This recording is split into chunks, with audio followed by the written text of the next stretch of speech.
doing what he's supposed to do against the Rockies, and now he's got a chance to break the Judge record. I want him to break Judge's record. I do too. At this point, I do too. I was trying to contemplate in my head the most surprising sports outcomes or runs or seasons that we've ever seen. Like one of the ones that I would throw in there is Nick Foles winning a Super Bowl with the Eagles. That was the one. first one That's that popped into my one. mind of when Wentz went down, he was the front runner for MVP. We all said their season is over. He was terrible when he filled it in the regular season for a couple of games there at the end of the year. And then somehow, some way, not only did they make it to the World Series, but he beat Tom Brady and the New England Patriots, and he shredded that defense in that game. And so that was the first one that popped in my mind of I never would have believed it. If you told me at the start of the year, Wentz is going to go down, Nick Foles is going to step in, and they're going to beat Tom Brady in a Super Bowl, never. So here is, this is a very old article. I could show you the URL webpage, and you'd go, that is 2003 if I've ever seen it. That looks about 25 years ago. So this is from the Associated Press.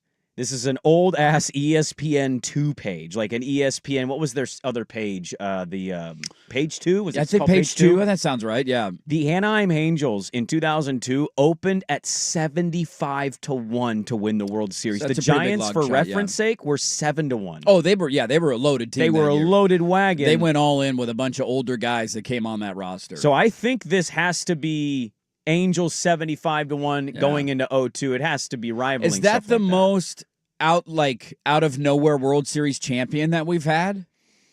Because I'm trying to now rack my brain on that. The Royals, when they made it in 2014, I know were this, but then they lost, and then they went back and won, and I don't think that they were a big underdog. But I remember them making the World Series in 14 was a huge shock. Okay, so I went back and looked at this because I was going to say White Sox. They were 22-1. Okay. They weren't way off. Like the Dodgers that year in 05 were 20-1. Okay, I'd imagine my 2010 Giants were a pretty big long shot, but I don't think it was 75-1 odds. That's one that they were okay in 2009, but not a playoff team. A lot of young guys, random people stepping up in the postseason. But I don't think it was 75-1. I have you guys at 9-1. Oh, so you were still considered a good team, but you weren't the favorite. Well, it wasn't the favorite, but yeah, not a super long shot. Yeah, it's a good one, man. I'd have to really rack my brain, and we'd have to have listeners chime in because Cal Raleigh going 60. And by the way, people are saying that Ruth hit 62 in 1927, so I guess he's the fourth American League guy of all time to do it. Oh, okay. One of four. But still, what team did Ruth play for? Before 1940 doesn't count. I mean, it does. It doesn't count. Actually in the books. It's like 4 teams, nothing but whites. Get out of here. They're throwing 73 miles an hour. It doesn't count. It doesn't count. Well, it does count, okay?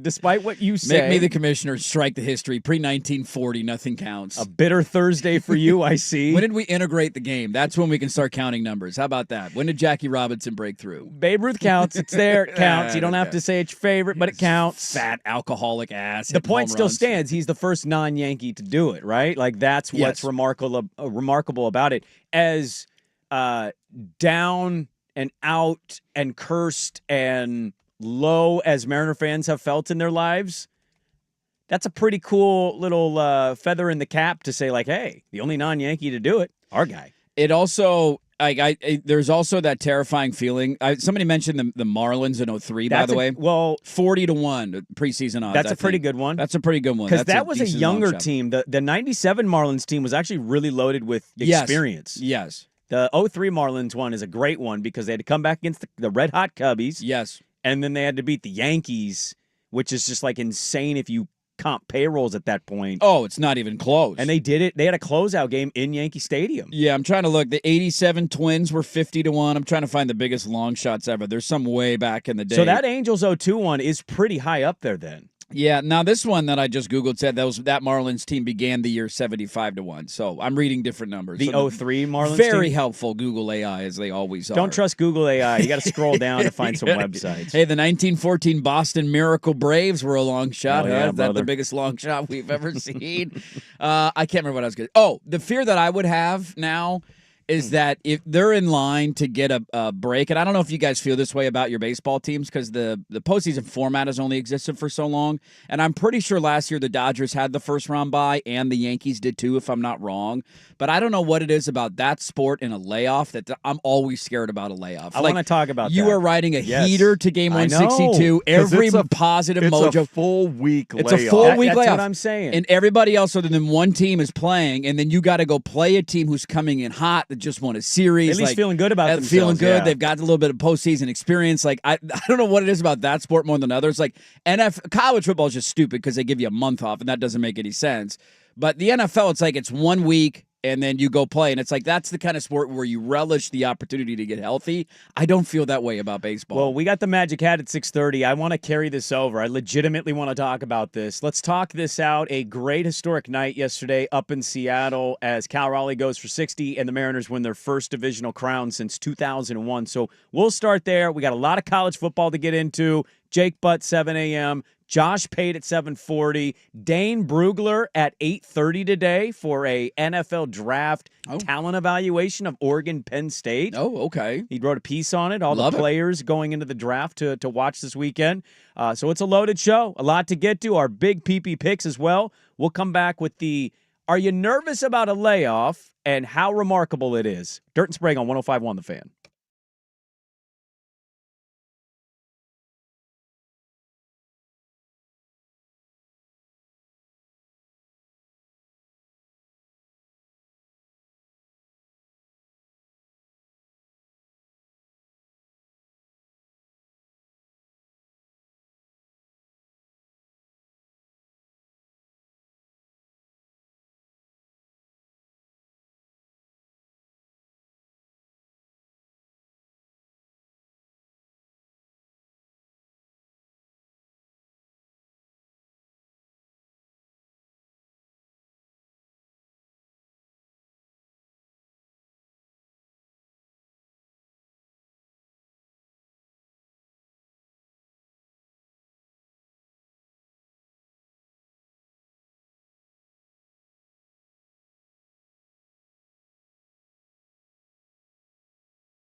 a.m.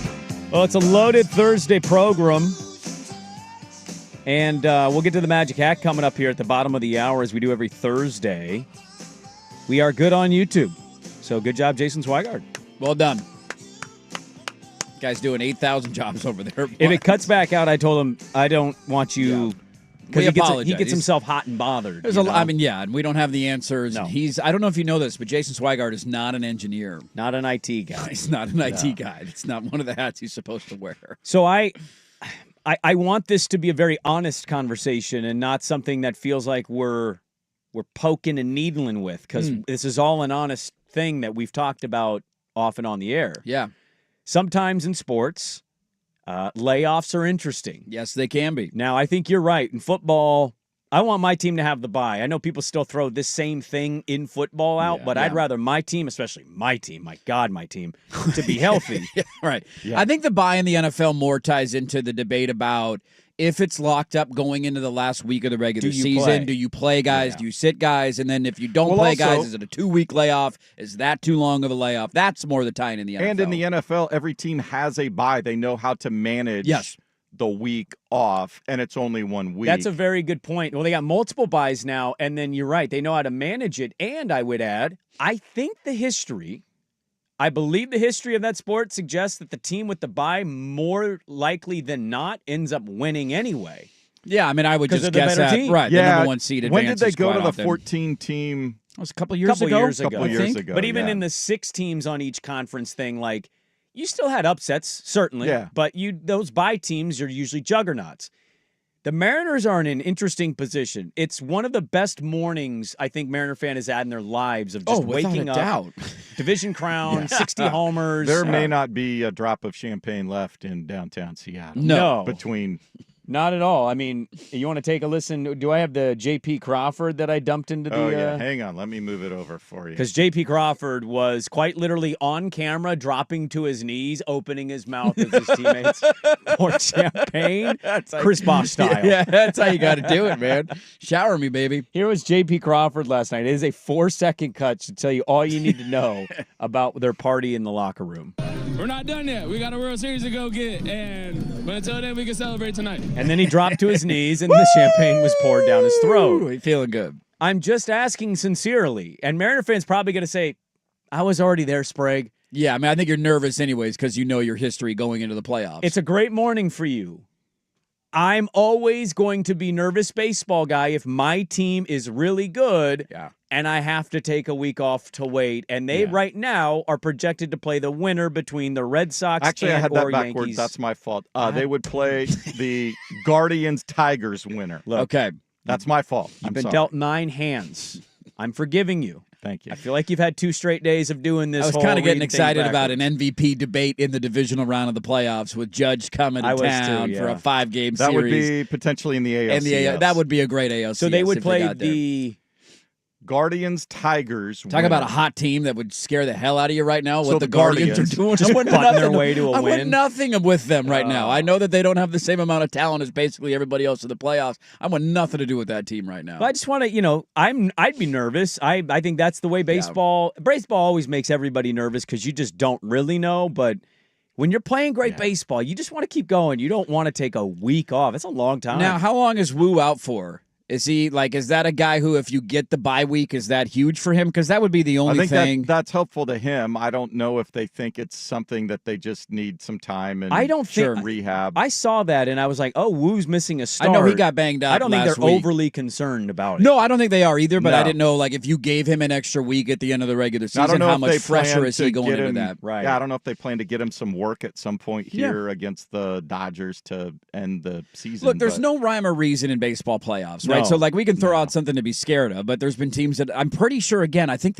weren't the Yankees the best team in the American League and the Dodgers the best team in the National League last year? Yeah, I believe so. So they both had the bye and they both made the World Series. So they ended up being fine. We've seen teams that have gone in incredibly hot and ride that wave all the way to the World Series. We've seen teams who have gone in incredibly hot and lost their first 3 playoff games and their postseason is over before you can snap your fingers. Well, and for so the Mariners, no I think reason. it's more important to have as much home field advantage as possible. Yes. They are ridiculously good at home, and on the road. It's a very good home crowd. It was great last night. Everybody showed up and showed out because, well, it was a party night.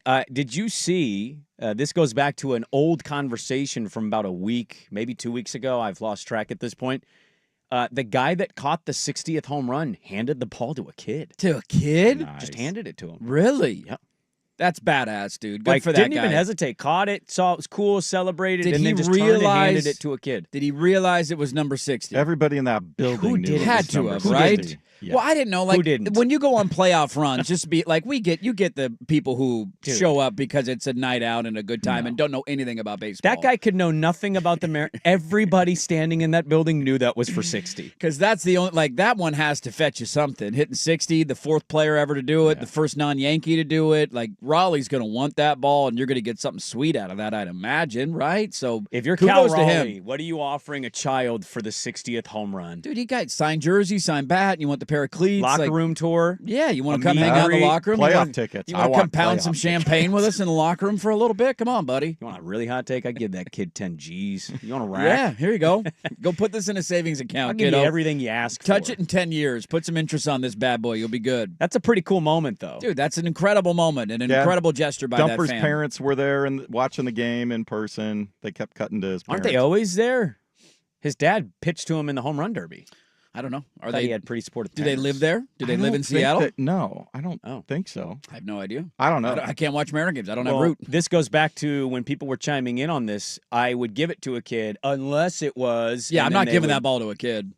You're not getting that ball, kid. You giving it back to Cal? I'll give it back to Cal. What am I getting out of the deal? Oh, okay. I caught the home run. I'm getting something out of this thing. Can I? Okay, so I know this guy didn't do it for this reason. The picture that was taken it clearly as somebody has no idea somebody's taking a photo. Yeah. And we're sure it was 60 and it wasn't 59? According to this person that was in the stands and tagged the Seattle Times, Because if I catch 59, I'll give it to a kid. If I 59 Well, doesn't. 59's pretty easy because that went to the upper deck. Yes, that was insane. massive. That was a tank job. nuts.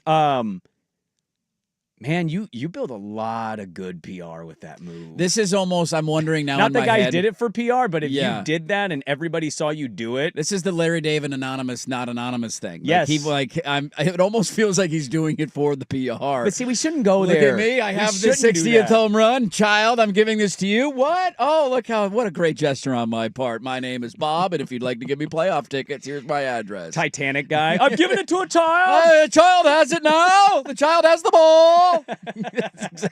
Dude, I'm not. If you know that that's 60 and you catch it, you're not giving that to a kid. Any random home run or foul ball goes to a kid. Not a milestone marker. You can't give that one away. Swag, where are you at on this? Be honest. Of You're in yourself. Dodger Stadium and you catch Shohei Ohtani's 60th home run. and there's a child right Has next a Dodger to you. ever hit 60 bombs? No. So it'd be the first Dodger to ever do it. It's not happened a lot in baseball. No, I know it hasn't, but there's also some. I feel like there's some random 60s in there. Well, you go back to No. 1888. I'm sure there's a Well, couple they didn't in hit him there. that many back then, but No. What do you do, Swag? A child in an Ohtani jersey. You're at Chavez Ravine for the first time. You catch number 60 by Shohei Ohtani. I'm probably waiting for the ushers. yes, you know you are. It's all right to be honest. If you catch 54, it's like whatever, dude. Take it, kid. Here you Yeah, go, man. there I you got. go. If But there's a yeah, kid next that to you that one, wants I'm it, like, I disagree. If it's 54, he's on a tear that year. I think Swag's angling for something like, oh, maybe he's going to collect all these. 54 is a pretty high number. Yeah, and I was wrong. There weren't as many random 60s as I remember. There's a lot of random upper 50s that got really close of Yeah. names you're like, oh. No, yeah, Sosa, We're also McGuire, totally missing Bonds. Sosa, McGuire, Bonds, and then back to Maris, and then Judge. and and Babe Ruth, obviously. There are some random upper 50s. We're also kind of forgetting over in the National League that there's a guy who's not going to get there. But what's Schwarber at right now? 56. 56. Yeah. So he's got a shot at doing it this year too. And Yeah. like unlikely with a couple of games to go in the regular season. Well, but he still needs. Ryan Howard has the record at 58, I think. Yes. For the team. yes, Ryan Howard is one of those randoms at 58. We need to get to the Magic Hat. Final thoughts. Nervous? Red hot right now? Dude, Week if I'm a off? Mariner fan, I'm crapping my pants every day this time of year because I know our history and I know how quickly this can all end. That's the brutal part about baseball is that all these good vibes feel incredible, and then you lose that first playoff game at home, and you are immediately in panic territory. Yeah. That's how quickly the switch can get flipped. I'm not hoping it happens to him, but yeah, I would be crapping my pants every I day. think that's the only. I mean, it's just 6 days off is a long. You're also the Mariners. period. Like, I would actually make a counter argument to everything we've said and say, Now I think what are you going to do? Lose in the playoffs? Already done that, Yeah. Bob. I'm not going to be nervous. I'm going to be amped. everything already else in the checked that box. mentality of the That's club. easy to say and, until you're down 0-2, and then you're No. like, damn it, here we Yeah. go again. You're not wrong. I think it's just more getting yourself out of whatever physical routine momentum that you're in. But the mentality of this team, how they approach it, and I'm not worried about their mental state. Like all of a sudden they're panicking. Their vibes are great. No, right their now. vibes are great. It's more just what does 6 days not playing in that sort of pressure-packed High environment intensity. do to your body and get you out of rhythm. Let's final thing, and then we go to the hat here. Let's say have a show, and listeners out there, I hope you can do this. Don't take your hands off the steering wheel, though. No. Show round of applause. Jerry DiPoto is owed a public apology, I think, by everybody. You could say what you want. Still don't like the comments when he made them. Made a pretty good team. The Josh Naylor trade was That's amazing. ended up being the bigger impact than Suarez, which I don't think Yes. we thought at the time. They got the Diamondback that they wanted less than the other one, and Naylor's been better than I mean, the Suarez guy's been has a punching bag, right? And then he had 54 win percentage thing. Like, won the division. You got to give the guys They're flowers. only one game behind The number one seed. the number one seed. Yeah. They could end It's up nuts. as the number one seed. It's a magical season. Congratulations to the Mariner fans out there. Yes. Let's get to the Magic Hat next on The Fan. Now, from the George McCoy and Warren Allen Sports Desk, a Sports Center update on the Fan Sports Network, 105.1 FM and 1080 AM. First on the Fan, Week 4, the NFL starts in the Valley of the Sun with an NFC West clash. Seahawks facing the Cardinals. Seattle getting healthier on the defensive side. Pro Bowl cornerback Devin Witherspoon, safety Julian Love expected to play tonight after missing the Saints game. Kickoff right here on the Fan at 5:15. Pre-game coverage will start at 3 immediately following happy hour with Luke Anderson. Just keeps getting better for the Mariners. Cal Raleigh hitting home runs number 59 and 60 on Wednesday, leading Seattle to a 9-2 win over the Rockies and clinching the AL West division. Seattle needs 2 more wins to clinch a first-round bye. They wrap up their series with the Rockies tonight, 6:40 on Root Sports. The Guardians have overtaken the Tigers for the AL Central lead with a 5-1 win. They'll have a series finale this afternoon, and the Yankees are now tied atop the AL East with the Blue Jays with 4 games to play. Portland Timbers unable to make their first-half goal in Vancouver stand up. They concede in the 88th minute to the Whitecaps and settle for a 1-1 draw with the second-place team in the MLS Western Conference standings. Timbers back home Saturday to host FC Dallas. More sports scores and stories in 30 minutes. Jason Swigard from the George McCoy at Warren Allen Sports Desk. Hurt missing work. Insurance companies acting like jerks. Don't call your mom. Call George McCoy at warrenallen.com. Your home for the Oregon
let's get to the Magic Hat. It's the Magic Hat. Yeah, baby! That's what I've been waiting for! Bring it on. Basically, a bunch of topics, and we have no idea where the sports gods want us to go. Okay. Until Swag pulls it out of his magic hat. Hocus pocus, where are you? Now you see me. Now you don't.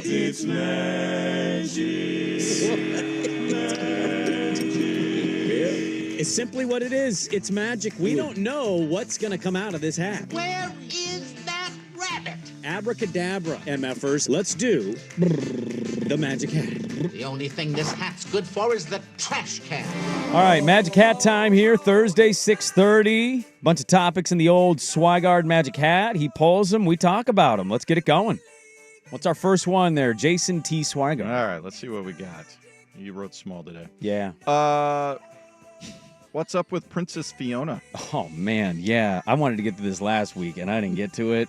Princess Fiona. Is there more Shrek coming out? Are they redoing? There is. There's a lot of Shrek happening. I actually think they are making a new Shrek. Oh. Okay. But also, have you heard of the term Shreking? No. No. Boy, you guys are about to have No. your minds.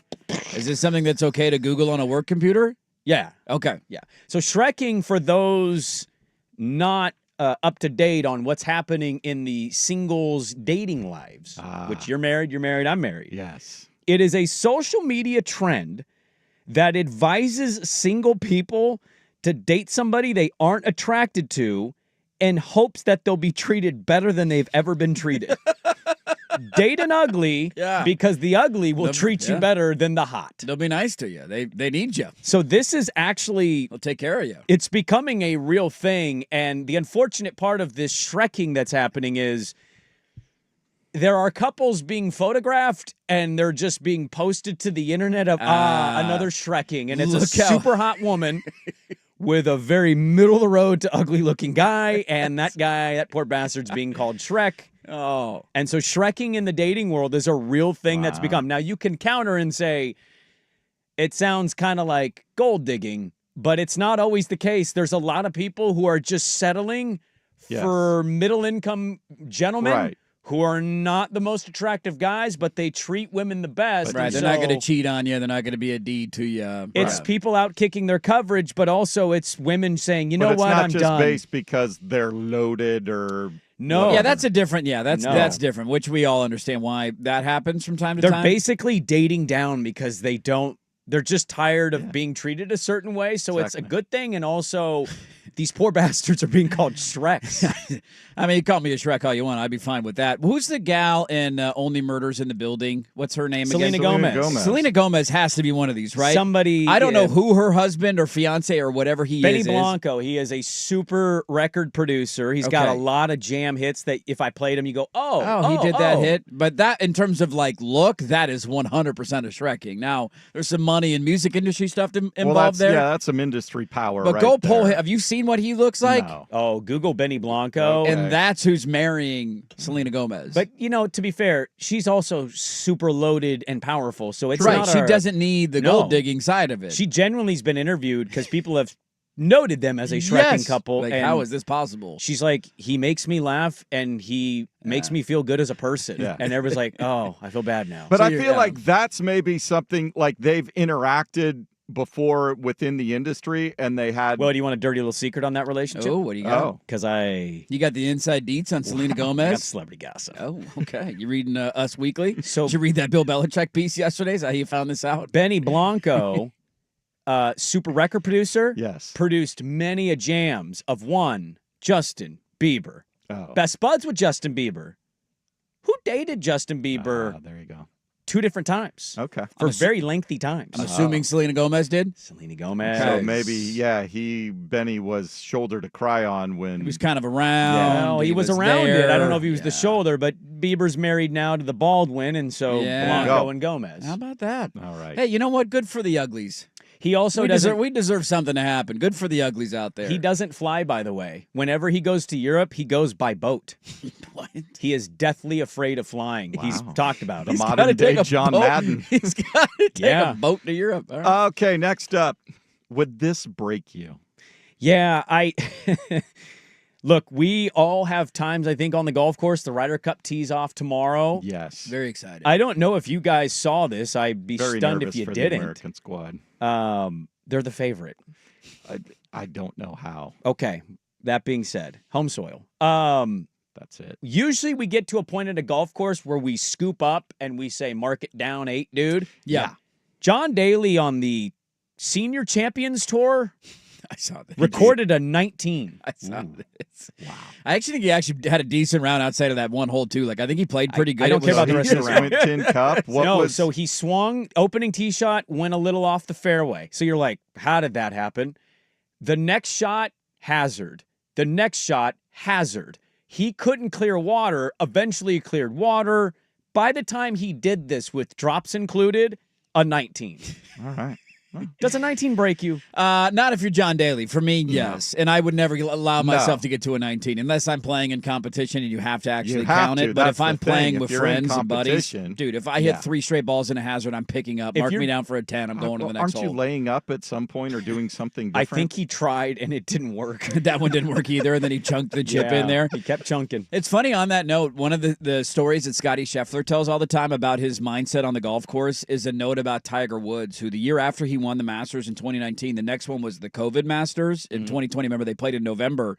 And in that Masters, Tiger Woods carded, I want to say it was his highest score ever on tour. He had like a 10 on the 12th hole. He hit the ball in the water on the par 3. Yeah, I remember then that. hit one in the bunker, bladed a bunker shot into the water. Like, he was just a disaster. And everybody's like, oh my God, what is happening? This is so ugly. The rest of the holes in 13 through 18, I think he played 2 under. Yeah. Like, he just turned it around and was like, and Scotty Scheffler tells that story all the time about how you've accomplished everything in golf. If you're Tiger Woods, you would think you would just pack it in and go home, and he didn't. And it's a moment of resilience. We got way more Magic Hat, so let's turn and burn here, and we'll go to the other side of the break and try to empty the Magic Hat. Dirt and Sprague back with more on 105.1 The Fan.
you don't. It's magic.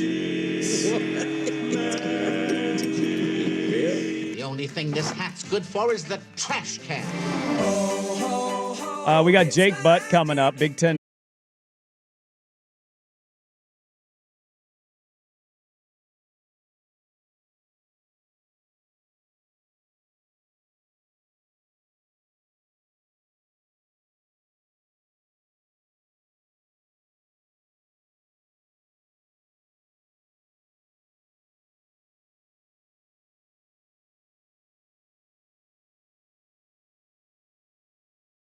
And I cussed. I said, "Where you at, mother? You talking all this?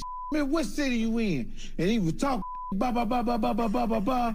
And I hired a mother private investigator, and they found out what a mother was. It was a 12-year-old little white boy in Pennsylvania talking to me. I thought it was a from Philly.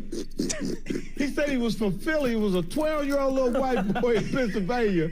Just a nice reminder for everybody out there. Social media is a cesspool, and it's largely all fake. So Mike Epps learning at an early point to not react to people who are bad-mouthing you. Get off of social media. It's not good for you. Because a guy you thought that was black in Philly ended up being a 12-year-old white kid from the suburbs of Pennsylvania. Did he go knock on the door? Like, did he go, like, find him? Or did just the PI figure it out and then he let it go? Because at that point, I'm hoping Mike Epps, like, I want to go knock on the door. You know what your like, son said some little to me? 12-year-old white kid. The parents, like, middle-class America. Mom answers the door. Timmy! Comes running downstairs. What, Mom? What? You're thinking of the kid from Christmas Story, That's exactly aren't you? what I'm thinking of right now. I wish he would have followed through on that. Go knock on the door. The N-word? The N-word? Really? Yeah. Timmy! You're in trouble. All right, next up. Apparently not him.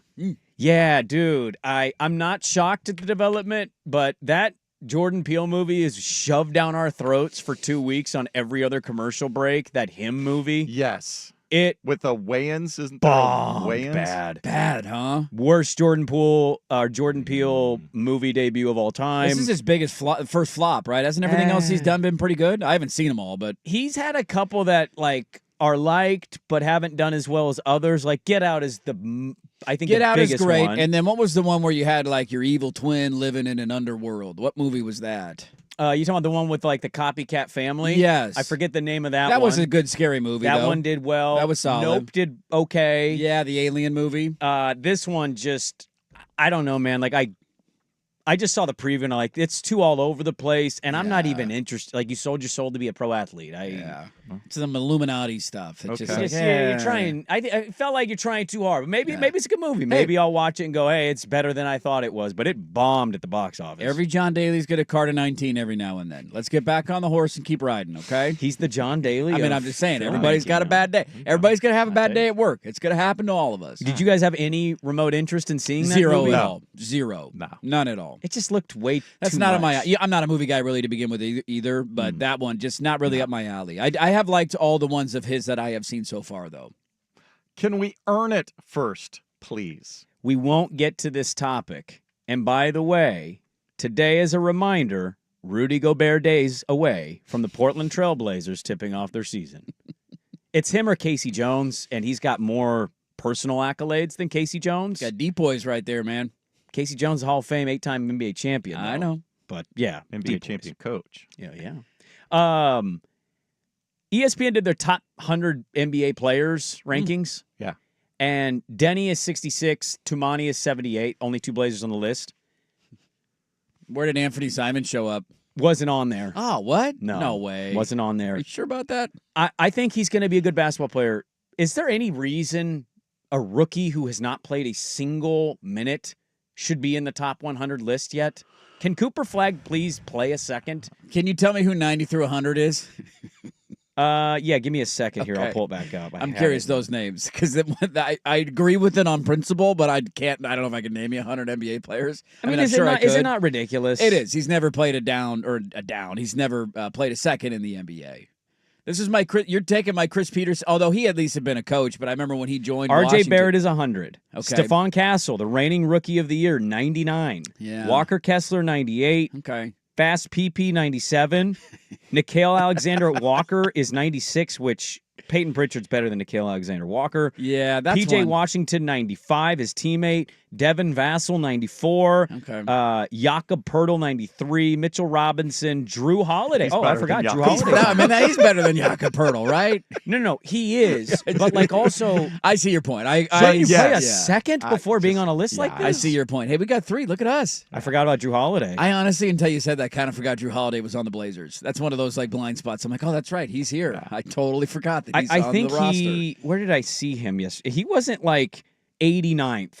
He was ahead of, I think he's ahead of Denny. He's ahead of Tyler Hero. Yeah. Lou Dort. Like, well, Tyler's not playing for a while, so. Yeah, he's going to be out for a minute. That'd be akin to like a quarterback getting drafted. Caleb Williams last year going into the NFL, and he makes the top 50 players. He's 52. He's almost top 50. Like, play That's a ridiculous. second before you If you want to slip him in at like 99, I'm not going to have that big of an issue with it, but I'm with you because we don't, we all assume he's going to be great, but let him do it first. We don't know that he will tend be to great agree with you until you there. see him play a second in the NBA. All right. Quickly, join us, Dirt. Water's warm. Oh, where's the water? Nottingham Forest Paramount Plus yesterday. Oh, look at you still watching soccer. Huh? Should have won. We missed a corner kick, and 2 guys were by themselves and kicked it right into the post 2 feet away. Oh, Don't know how they missed it. Nottingham Forest. What are we doing? I'll say this. The schedule works out for our lives. Yeah. I think you'd rather enjoy it. No, I'm okay. And the NBA should copy their schedule. Day games or 2 a week? 2 a week. Yeah. It is so easy to follow it. I've long maintained I wish the NBA played getaway days. I wish the NBA had more like Tuesday matinees at 1 o'clock. Nobody's working anymore. If you expand to 36 teams and play home and home, that's 70 regular season games. If Silver wants to have an in-season tournament, make it a separate in-season tournament, and you can get to 82 somehow. Now, you think I'm going to drop on this, and that's fine. I don't want to dwell into the soccer thing. All I'll say is it's actually easy. Saturday's their game. And then they don't play again until, I think, Wednesday. But then after that, it's only Saturday or Sunday. Yeah, they don't play midweek every week. No. Yeah. They once a week sometimes. That's great. It's delightful. It's the easiest schedule to keep up with. I'm sure the water's warm, but I'm okay. Water's really warm. I prefer cold water. Right now, though, get this. What do you got? They're playing in the Europa League. I don't think I have Paramount Plus. I don't either. Okay. So you didn't watch the game yesterday, then? No, I did. No comment. Oh. They're in the Europa League yesterday. The Tulsa King's going to find you. You better start running, buddy. Nervous. Tulsa King's coming after you. They're in the Europa League. Yeah. If you win the Europa League, you get to automatically be in the Champions League, even if you don't finish in the top 4 of the Premier League, because the top 4 go to the Champions League. None of this is confusing at all. In the bottom of the Premier League and the bottom 4, you go to the championship. Then you're in the championship. Yeah. I want to go to the championship. But you want to win the Europa for the Champion League. Wait, so I don't want to be in the championship? You don't want to be in the championship, so it means you get relegated. It's a sport that I don't want to be in the championship. Yeah, you want to be in Champions League or the Premier League. Makes a ton of sense. Yeah, but the Europa League will get you in the Champions League. Dude, I'm right there with you. Makes all sense. I'm glued to it now. Yeah. Swag's like, well, what about the Cambodia Cup? And I'm like, oh, God. I'm trying. And then you're making it worse. So no? No, I'm out. Okay, I'm that's out. good. I'm okay. All right, I thought so. Golf season Thursdays and Fridays. I got golf tournaments all day. Ryder Thursday Cup, baby. and Friday. Ryder Cup. I got getaway baseball games on Wednesdays usually. I'm okay, man. All right. I don't need more sports. Loaded second hour of the program. Jake Butt, Big Ten Network, had him on last week. Let's get his whiteout experience thoughts when he played at Michigan. He'll be on the call this weekend, Big Ten Network. Jake Butt kicks off hour number 2. We talk Oregon, Penn State. Dirt and Sprague on 105.1, The Fan.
Now, from the George McCoy and Warren Allen Sports Desk, a Sports Center update on the Fan Sports Network, 105.1 FM and 1080 AM. First on the Fan, Seahawks kicking off week 4 of the NFL slate on the road at Arizona. 1.5-point favorites over the Cardinals, and they're excited as they expect to have Devin Witherspoon and Julian Love back on the field in the defensive secondary after they both missed the Saints game. 5:15 kick right here on the Fan. Pre-game coverage starts at 3 immediately following happy hour with Luke Anderson. Everybody in a good mood in Seattle as the Mariners saw Cal Raleigh hit home runs number 59 and 60 Wednesday night. They get a 9-2 win over the Rockies to clinch the AL West division. They need 2 more wins to clinch a first-round bye. They'll wrap up their series with the Rockies tonight, 6:40 on Root Sports.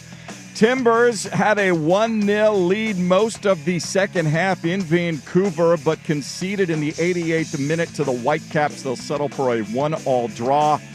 They have 3 matches left in the regular season, still in playoff position. They'll host FC Dallas this Saturday back in Portland. More sports scores and stories in 30 minutes. Jason Swigard from the George McCoy at Warren Allen Sports Desk. Hurt missing work. Insurance companies acting like jerks. Don't call your mom. Call George McCoy at warrenallen.com. Recruiting with Andrew Nemec, Thursday evenings at 7 after Isaac and Soup on the Fan Sports Network, 105.1 FM and 1080 AM. In this wide world of sports, some stories can slip through the cracks. Now, before we do this, let's go over the ground rules. Pelican Brewing presents the Daily Ticker, where Dirt and Sprague hit the big stories you've heard about, and some you haven't. How'd you do that? Actually, I'm not even mad. It's amazing. Pelican invites you to take a beach break at one of their coastal locations: Pacific City, Tillamook, Cannon Beach, Lincoln City, and coming soon to Rockaway Beach. Pelican Brewing. Born at the beach. Indeed. Hour number 2, Dirt and Sprague here on 105.1 The Fan and the Fan Sports Network. Happy Thursday, everybody. Safe travels to all the Duck fans that are jumping on a bird and heading over to Pennsylvania and getting ready for the Penn State whiteout game with the Oregon Ducks. Pelican invites you to take a beach break at one of those 4 coastal locations: Pacific City, Tillamook, Cannon Beach, Lincoln City, and Dirt. Coming soon. They got another one. Coming soon. Rockaway Beach, Pelican Brewing, born at the beach. He was so great, so gracious, that we had to get him on again. We needed more Butt. We decided last week we got to have more. We need more Butt. Everybody needs more Butt. Jake Butt. He is going to be on the call of Northwestern UCLA on the Big Ten Network, and he's got experience. He's been in a whiteout. Yes, we actually had listeners who saw Jake Butt walking through the tailgate lot, sending us tweets saying, hey, can we get this guy a police escort to the front door? We got to help him walking through the tailgate lot. He's a man of the people. Jake Butt, JBooty88 on Twitter. Good morning, Jake. It's good to track you down and get you back on. I'm just curious, what was the tailgate experience like going through, getting into Autzen? Yeah, good morning, guys. Great to be back with you. Tailgate was awesome. I mean, that's the best part about, football and college football is it's a community event. Everybody gets together and, especially the rivalries. You got different moms or aunts and uncles wearing the half Oregon State jerseys. So it was awesome. That's one of my favorite parts about football. Well, and you were awesome on the call. I'm curious, before we get to the whiteout game, what did you make of the performance? And Oregon they haven't played anybody yet this year. It's kind of their last tune-up. Wasn't a great start. What'd you make of the win over Oregon State on Saturday? Yeah, just a great win. I mean, they did their job. Those rivalry games are always dangerous. You never know exactly what you're going to get, and I give credit to Oregon State. I mean, they came out and they fought early. They put that one good drive together. I figured, hey, maybe they have some fight, but after that, it was just all Oregon. And I got the sense that Will Stein and Dan Lanning, they weren't going to empty the playbook for this Oregon State game. They might have been holding some things back ahead of the Penn State game. So all in all, they did their job, and they've done their job up to this point, but here's the real test this weekend going out to Happy Valley. Jake Butt, our guest here, Big Ten Network, getting on the call for UCLA Northwestern this weekend, but also we want to pick your brain on the Oregon-Penn State game, and I want to dive into and ask about whiteout stuff, but I want to kind of ask you a question because you were kind of at the start of the turnaround for Michigan's football program back to upper echelon excellence. So I'm just curious, when you become a very good football team and you look at a schedule and you're 18 to 22 years old, and you see, by our terms, patsy, big game, could you walk us through what it's like to have a team that if you're just being honest, you know that you can kind of sleepwalk and win versus the big game the week after. What is that like as a player, as somebody who's never been in a locker room, never had to prep for a lesser than opponent, knowing just on the horizon was the bigger opponent? What is that like? Because it kind of looked like Oregon to me was sleepwalking their way through it and still comfortably won the game because they knew Penn State was this weekend. Yeah, I think some of it's overblown, to be honest with you. You know, some of these things that we talk about in the media, they sound good and they give us something to discuss. You know, another example would be Peyton Manning kind of went in on the halftime adjustments. He said he's never heard of it, never done it. As far as what you're talking about there, you know, you don't really notice it. You don't talk about it. And if you have a mature football team, a championship football team, it's always about what you do. So we would go through practice and treat every single day of, hey, was this day good enough for us? Did we practice good enough to beat Ohio State? You know, for Oregon, did you practice or play good enough to beat Penn State or win a national championship? You're competing with not your opponent, but you're competing with the highest possible version of yourself. So I can tell you, we never once had a single conversation about, you know, hey, we're going to blow this opponent out this week, but we got to save something for next week. As players, I don't know, I can't speak for the coaches, but as players, it was always about, are we meeting our standard for who we are when we're at our best? Interesting. Now, you got a chance to play in a lot of big atmospheres. Obviously, in the Big House is your home stadium. You go on the road to Ohio State for a rivalry game. Like, where does the whiteout at Penn State rank, and what is Oregon going into this weekend? And it's number one. And I played in Denver, so we went to Arrowhead, Oakland, the Raiders, you know, been to New England. You know, I played Utah on the road, Ohio State on the road, Iowa on the road. I played in some great environments. But the Penn State whiteout immediately jumps out. That is the number one environment I've ever played in. It's fun. It's rowdy.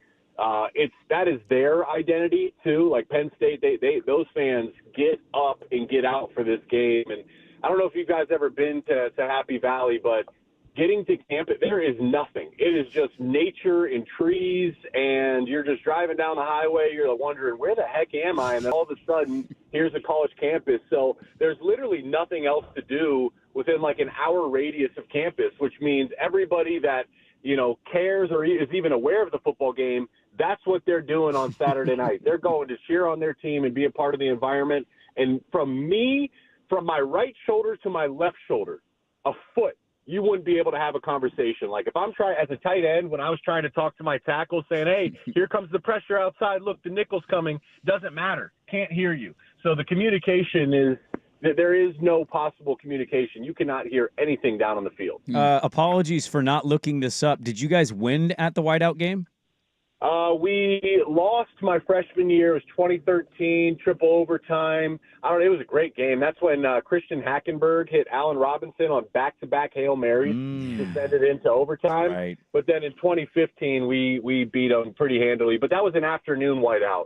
So they'll do afternoon whiteouts, but the real whiteout to me is the night game. And that's what'll be different. We beat them when it was a 3:30 kick. The 7:30 kick is a whole different beast. Well, I'm just curious to get your thoughts. This is Jake Butt, Big Ten Network. He'll be on the call for UCLA Northwestern this weekend. Obviously, Oregon's going over to Happy Valley to take on Penn State. Penn State is 8-3 in whiteout games with James Franklin, but they're 4-20 against top 10 opponents. It's been a minute, and he just whether it's fair or not, I don't know how you view it because I appreciated your locker room lesser than opponent comment. I'm just curious. From your perspective, is it fair what we say about James Franklin and just how you view trusting coaches or teams for whatever reason in big games when maybe they repeatedly come up short? So there's two camps with James Franklin, and what you're asking me here, what we're talking about here, that is always the conversation. Anytime it's Penn State against a top-ranked opponent, this is the conversation just because they've struggled. But the other camp is that James Franklin is the most fairly ranked coach in college football, because when you peel back the layers of these top 5 matchups, top 10 matchups, oftentimes James and Penn State, they haven't been the favorites. So they lose a close one to Ohio State, but Ohio State was predicted to win. They lose a close one to Michigan, but Michigan was predicted to win. James, historically, I think in those he's like 4-20 or something like that. Mm-hmm. The 4 times he won is when he was the higher ranked team and expected to win. So James is actually the most fairly ranked coach in college football. He always wins the ones he's supposed to, and rarely, if ever, wins the ones where he's not a favorite. Now, they're favored this weekend. You know, they are a home favorite against Oregon, and, you know, they followed the same model that Michigan and Ohio State did to win a national championship, which is take a bunch of guys from your roster that should be in the NFL, pool NIL money together, and get them to come back on college. So there's no excuses for Penn State, and there's going to be an emotional, mental, almost spiritual side of this game for Penn State. I don't think this is a must-win for Oregon, but mentally, I do think this is a must-win for Penn State. On that note, Jake, I mean, you mentioned the favorite, and he usually wins when he's in that spot. We talked a little bit about this yesterday. Like, there's pressure on every coach when they go into a big game, and if Oregon loses, I'm sure we'll be here on Monday saying, what went wrong? Can they get over the hump? Like, that whole same dialogue will exist, but it does seem like the pressure is predominantly on one side of this matchup. Do you think it goes in their favor, being it is at home, and they got all this talent back, and they are the favorite? Do you like Penn State this weekend? You know, it truly is a toss-up. Like, I couldn't tell you who wins this game with any degree of confidence, but I'm very high on Oregon. If you just looked at the on-field play up until this point, you would have to pick Oregon. You know, Penn State's looked shaky, but Oregon's been completely dominant. Really, though, guys, I just think this game is going to be won and lost in the trenches. We're going to talk about Dante Moore, and we're going to talk about Drew Aller, upgraded their receiver room and these young DBs for Oregon. But this game is won and lost in the trenches. You know, for Oregon's offense, I think Will Stein will win the Broyles Award, or he'll be a finalist. I think he's one of the best assistant coaches in all of college football. They do such a great job of spreading the ball around. But the foundation that makes it all work is the offensive line. They've been able to run the football because of the offensive line. Dante Moore has been able to spread the ball around because he's been protected. They have not seen a defense like what Penn State has. Deni Dennis Sutton, he's in the running for Big Ten Defensive Player of the Year. I think he'll be an All-American. Zane Durant there at defensive tackles, one of the best defensive tackles in college football, great pass rusher. Then they got this young true freshman named Chaz Coleman, who he almost doesn't – he's like a true – I mean, he literally is a freshman. He has no idea how good he is, but he's impossible to block. This big, wiry, has great spin moves. So – it's going to be a completely different challenge for Dante Moore because he's going to be under duress and under pressure. And then for those tackles, just think about snap count. You know, they can't look inside at the football. They can't hear the snap count. So they're going to have to guess when the ball is snapped while going backwards, while trying to block these defensive ends. It's going to be a big-time test for the Oregon Duck offensive line. So what's your overall read of Dan Lanning, just as somebody who played not very long ago, when you watch some of these younger coaches who are starting to make a real name for themselves in the sport? We're used to the old guard, right? The Sabans, Kirby's been around, Dabo, obviously, like Brian Kelly. What do you make of some of the younger coaches and somebody like Dan Lanning? What is your view or feel of them as a head coach? You know, I think Dan Lanning, and I would say this, people like to attach that word young to it. It's, hey, Dan Lanning's the best young coach in college football. I even go, I don't even like attaching the word young anymore. I just think he's one of the best leaders in college football, period. And, you know, one great indicator of this is, can you maximize the talent on your roster? And look at how Oregon's used the transfer portal. Look at Bo Nix's career statistics. He comes to Oregon, becomes a first-round pick. Dylan Gabriel, look at his career statistics, come to Oregon, elevates his game. Jordan Birch last year, the defensive end, right? Like he was a fine player at South Carolina, but when he comes to Oregon, he becomes a whole different beast. This year, you got a guy, Malik Benson and Bear Alexander. Malik was just a fine receiver at Florida State, Alabama. Didn't do anything special. He's the leading receiver for Oregon this year. Bear Alexander, a guy with all these expectations, and he's fallen short as a five-star USC in Georgia. He can't get it done. But then there's some magic and art to Dan Lanning's leadership where he just is able to communicate with Bear and help him release some of that emotional weight, so it allows him to become who he is, which is a really capable defensive lineman and a big piece for the Oregon defensive front. I just think he's an awesome leader.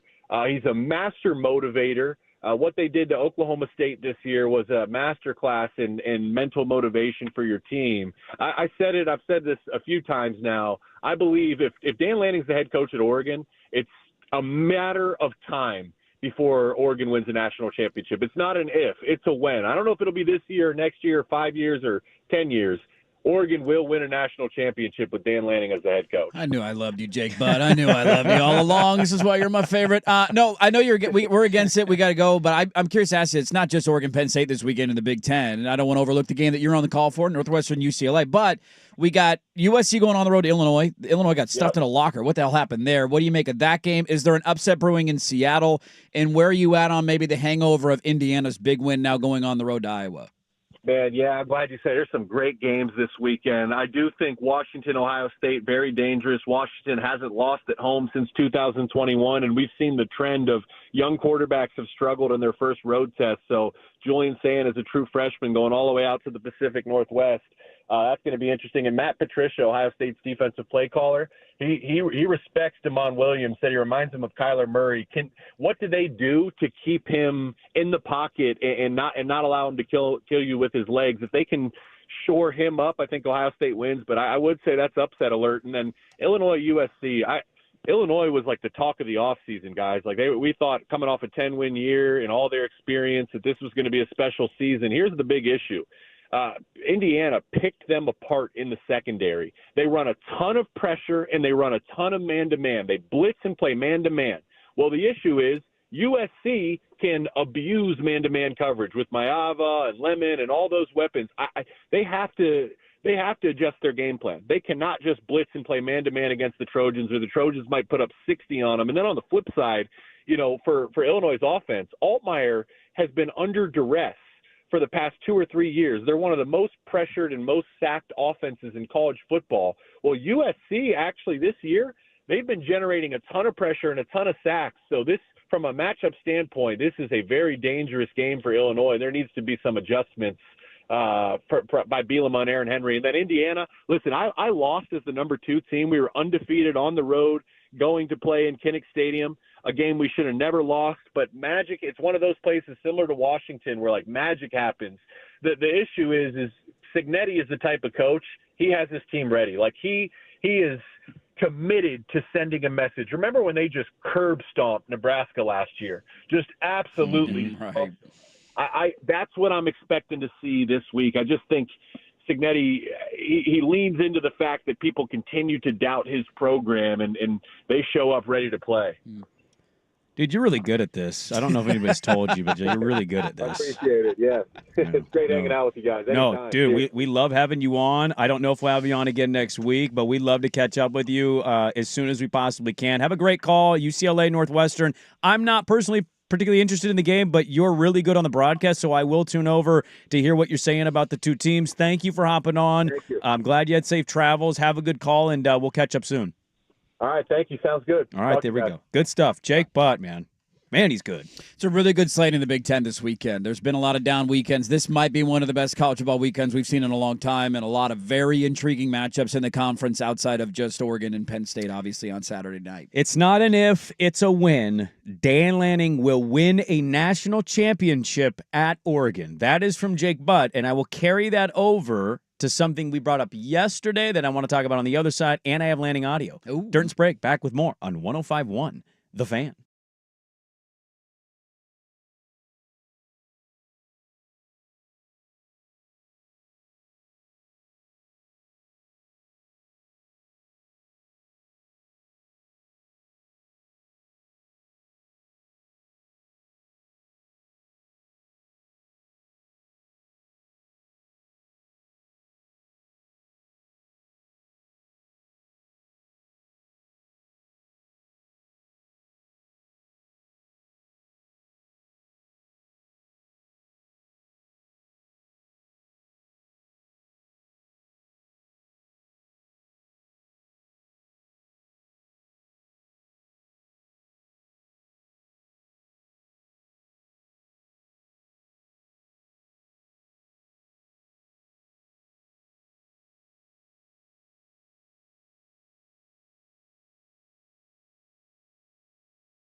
It's a Pate State University Thursday, as it is every Thursday at 7:40. So we'll talk with Josh Pate, the commissioner. We got a awkward in-between segment there. And then a surprise response this morning from Dane Brugler of The Athletic, covers the NFL draft.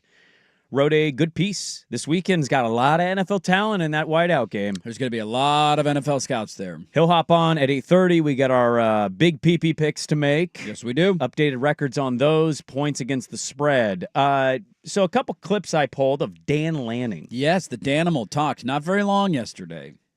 He was pretty short and to the point. Now, no Isaac and Suk today. They're off. They got the Seahawk Cardinal Thursday night football game, but they'll be on tomorrow, and Dan Lanning will be on the program Friday at 4 o'clock. Yes, he will. So we'll see. Great conversations have been had with them. I think reading how he has been in press conferences, one of it's going to be kind of real short answers. He did not do the coach's show last night, by the way. Tosh Lapoy did the coach's show instead of Dan Lanning. I don't know how many weeks we're going on of him not doing that He did it show. last week. I think he did it last week, Okay. but he took the week before that off, and Stein did it. Well, we had a conversation yesterday, and I think we ended up at a disagreement. Dan Lanning was asked about this game at the wideout and pressure cooker for Oregon.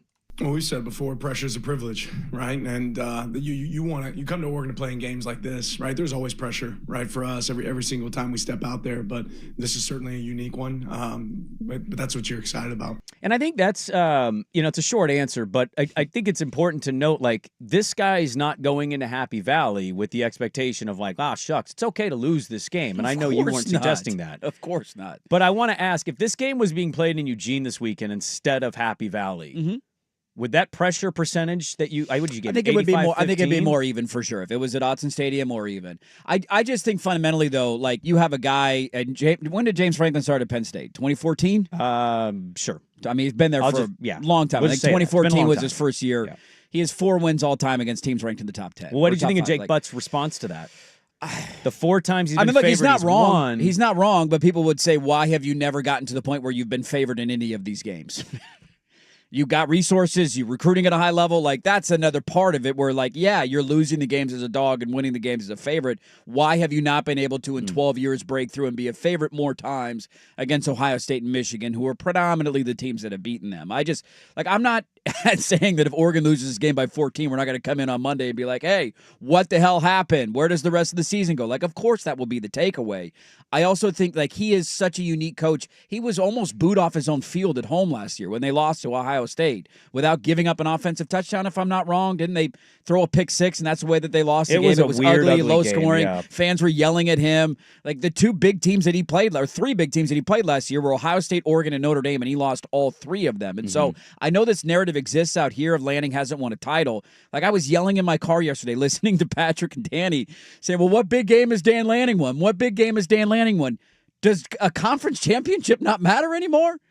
Do we not count? He literally beat Penn State in the Big Ten championship. Yeah. And I know that the end of the season was painful. You don't need to remind me of it. It was 34-0 in the first half, and that was one of the most painful days I've ever experienced.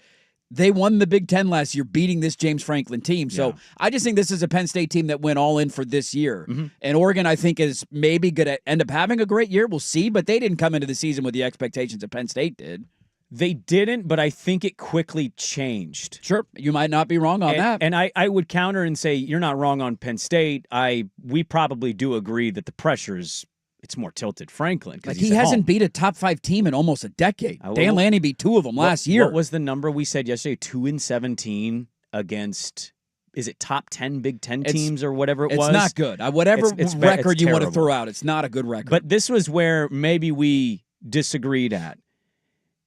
Lanning lives in a world where there is pressure, where when you do lose these big games, he learns from them and he tries to apply those changes that led to his demise in them. And so they geared all up for this season at Penn State. So did Oregon. Now, they have younger players. They got more or less experienced players. But every year at Oregon, if Oregon is at the level that everybody here locally says they are, every year for Oregon is an all-in year to win the national championship. It's just some years you might feel stronger about that than others. So I guess that's where we would probably diverge, is we agree that the pressure is, for most, more on Franklin. But I also believe a program like Oregon goes into these games with a fair amount of pressure on them as well to not lose, even though both can lose and still make the playoff. Every team that is a big-time program that goes into a big game has pressure on their shoulders to win. Yeah. That's no disagreement at all there. And Oregon has pressure to go win the game. I just think there's a lot of heat. If James Franklin loses this game, there's legitimately like grumbles in the fan base from Penn State fans of what's it going to take, dude? You got your whiteout game. You're at home. You brought everybody back. You're returning quarterback. You still got to go on the road to Ohio State. Like, what's it going to take for you to win one of these games? Now, Oregon is better than any of the 4 teams. Their last 4 home whiteouts, not counting the playoff because they did a weird playoff whiteout. Yeah, middle of the day. They have won by an average of 28. Washington was last year. They killed them. I want to say Auburn with Bo was one of them in an opener. Washington, Iowa, and Minnesota. They have not had a big one be a whiteout game in a while because Fox keeps grabbing. And Franklin bitched about that yesterday. He was like, I know Fox told us we could do a noon whiteout, but it ain't the same. And Jake Butt just reaffirmed that. He played it an afternoon whiteout and a night whiteout, and it ain't comparable. One clip to play about Lanning on a different interview he did, and then we'll get to Josh Pate. That's ahead. Dirt and Sprague on 105.1, The Fan. Now, from the George McCoy at Warren Allen Sports Desk, a Sports Center update on the Fan Sports Network, 105.1 FM and 1080 AM. First on the Fan, Week 4, the NFL starts in the Valley of the Sun. An NFC West clash as the Seahawks face the Cardinals. Seattle getting healthier on the defensive side. Pro Bowl cornerback Devin Witherspoon, safety Julian Love, both expected to play tonight after missing the Saints game. 5:15 kick. You'll hear it right here on the Fan. Our coverage begins at 3, immediately following happy hour with Luke Anderson. The Mariners' roll continues. They clinched the AL West with a 9-2 win over the Rockies Wednesday night. Cal Raleigh hit home runs number 59 and 60. With 2 more wins, they'll clinch a first-round bye. They wrap up their series with the Rockies tonight, 6:40 on Root Sports. Timbers could not make a first-half goal in Vancouver stand up. They concede in the 88th minute to the Whitecaps, settle for a 1-1 draw with the second-place team in the Western Conference of the MLS standings. Timbers back home Saturday, hosting FC Dallas. More sports scores and stories, 30 minutes. Jason Swigard from the George McCoy at Warren Allen Sports Desk. Hurt, missing work, insurance companies acting like jerks. Don't call your mom. Call George McCoy at warrenallen.com. Your home for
a.m. Well, we got to turn and burn because it's a Pate State University Thursday, so we'll talk with Josh Pate about this game. I kind of felt bad, Jake Butt just answering nothing but Oregon Penn State questions, and he's calling UCLA Northwestern, but I think he gets it. Like, he's not going to be there for long. He's He's got talent. He's on the rise. Well, the Big Ten Network only has 2 games, and the other one is Rutgers at Well, Minnesota. look, the networks for the conferences get the they last get the pick, leftovers. right? The Pac-12 network games were always the games that nobody else wanted. Funny thing about our listeners is how great they are with timing. I listened to an interview last night after our hoops practice, and I thought it was pretty good. And then I looked on our social media account to see if you had sent out a show tweet. Yeah. And one of our listeners, Zach, texted us, hey, you should check out this interview. I'm like, I just literally watched it. So it's good timing in that regard. And it was Dan Lanning did an interview with Trey Wingo. Yeah, that was a random one I saw yesterday. Now, based on listening to it, I would say I think this was actually done last week because he has a snippet of like, well, we got Oregon State first, right? Yeah. But he was asked about Penn State stuff, but he basically said Lanning talked about lessons because they text after the Ohio State game last year, the Rose Bowl.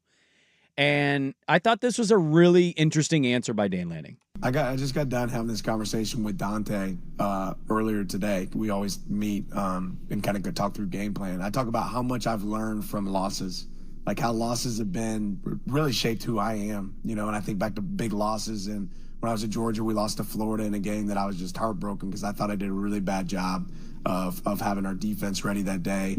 Think back to the SEC championship game that we lost to Alabama, right? We go on later on that year to win the national championship. Think about my first loss here as a coach when I just got to Oregon. We had to go play Georgia for game 1, and we're not even off the field, and the band's taking the field, and just everything kind of went wrong. And how many lessons I learned, and just like that last year, we had one loss, but it was the last one, and we learned some big lessons, like little things that we want to make sure that we have variables for, coverage adjustments, ways that we can stay on schedule, more aggressive plays. On from my end, when we're in games like that and moments like that, we got to be aggressive to give ourselves a chance, especially when you start off in the wrong end. And then also just the acknowledgement that sometimes it's not your day.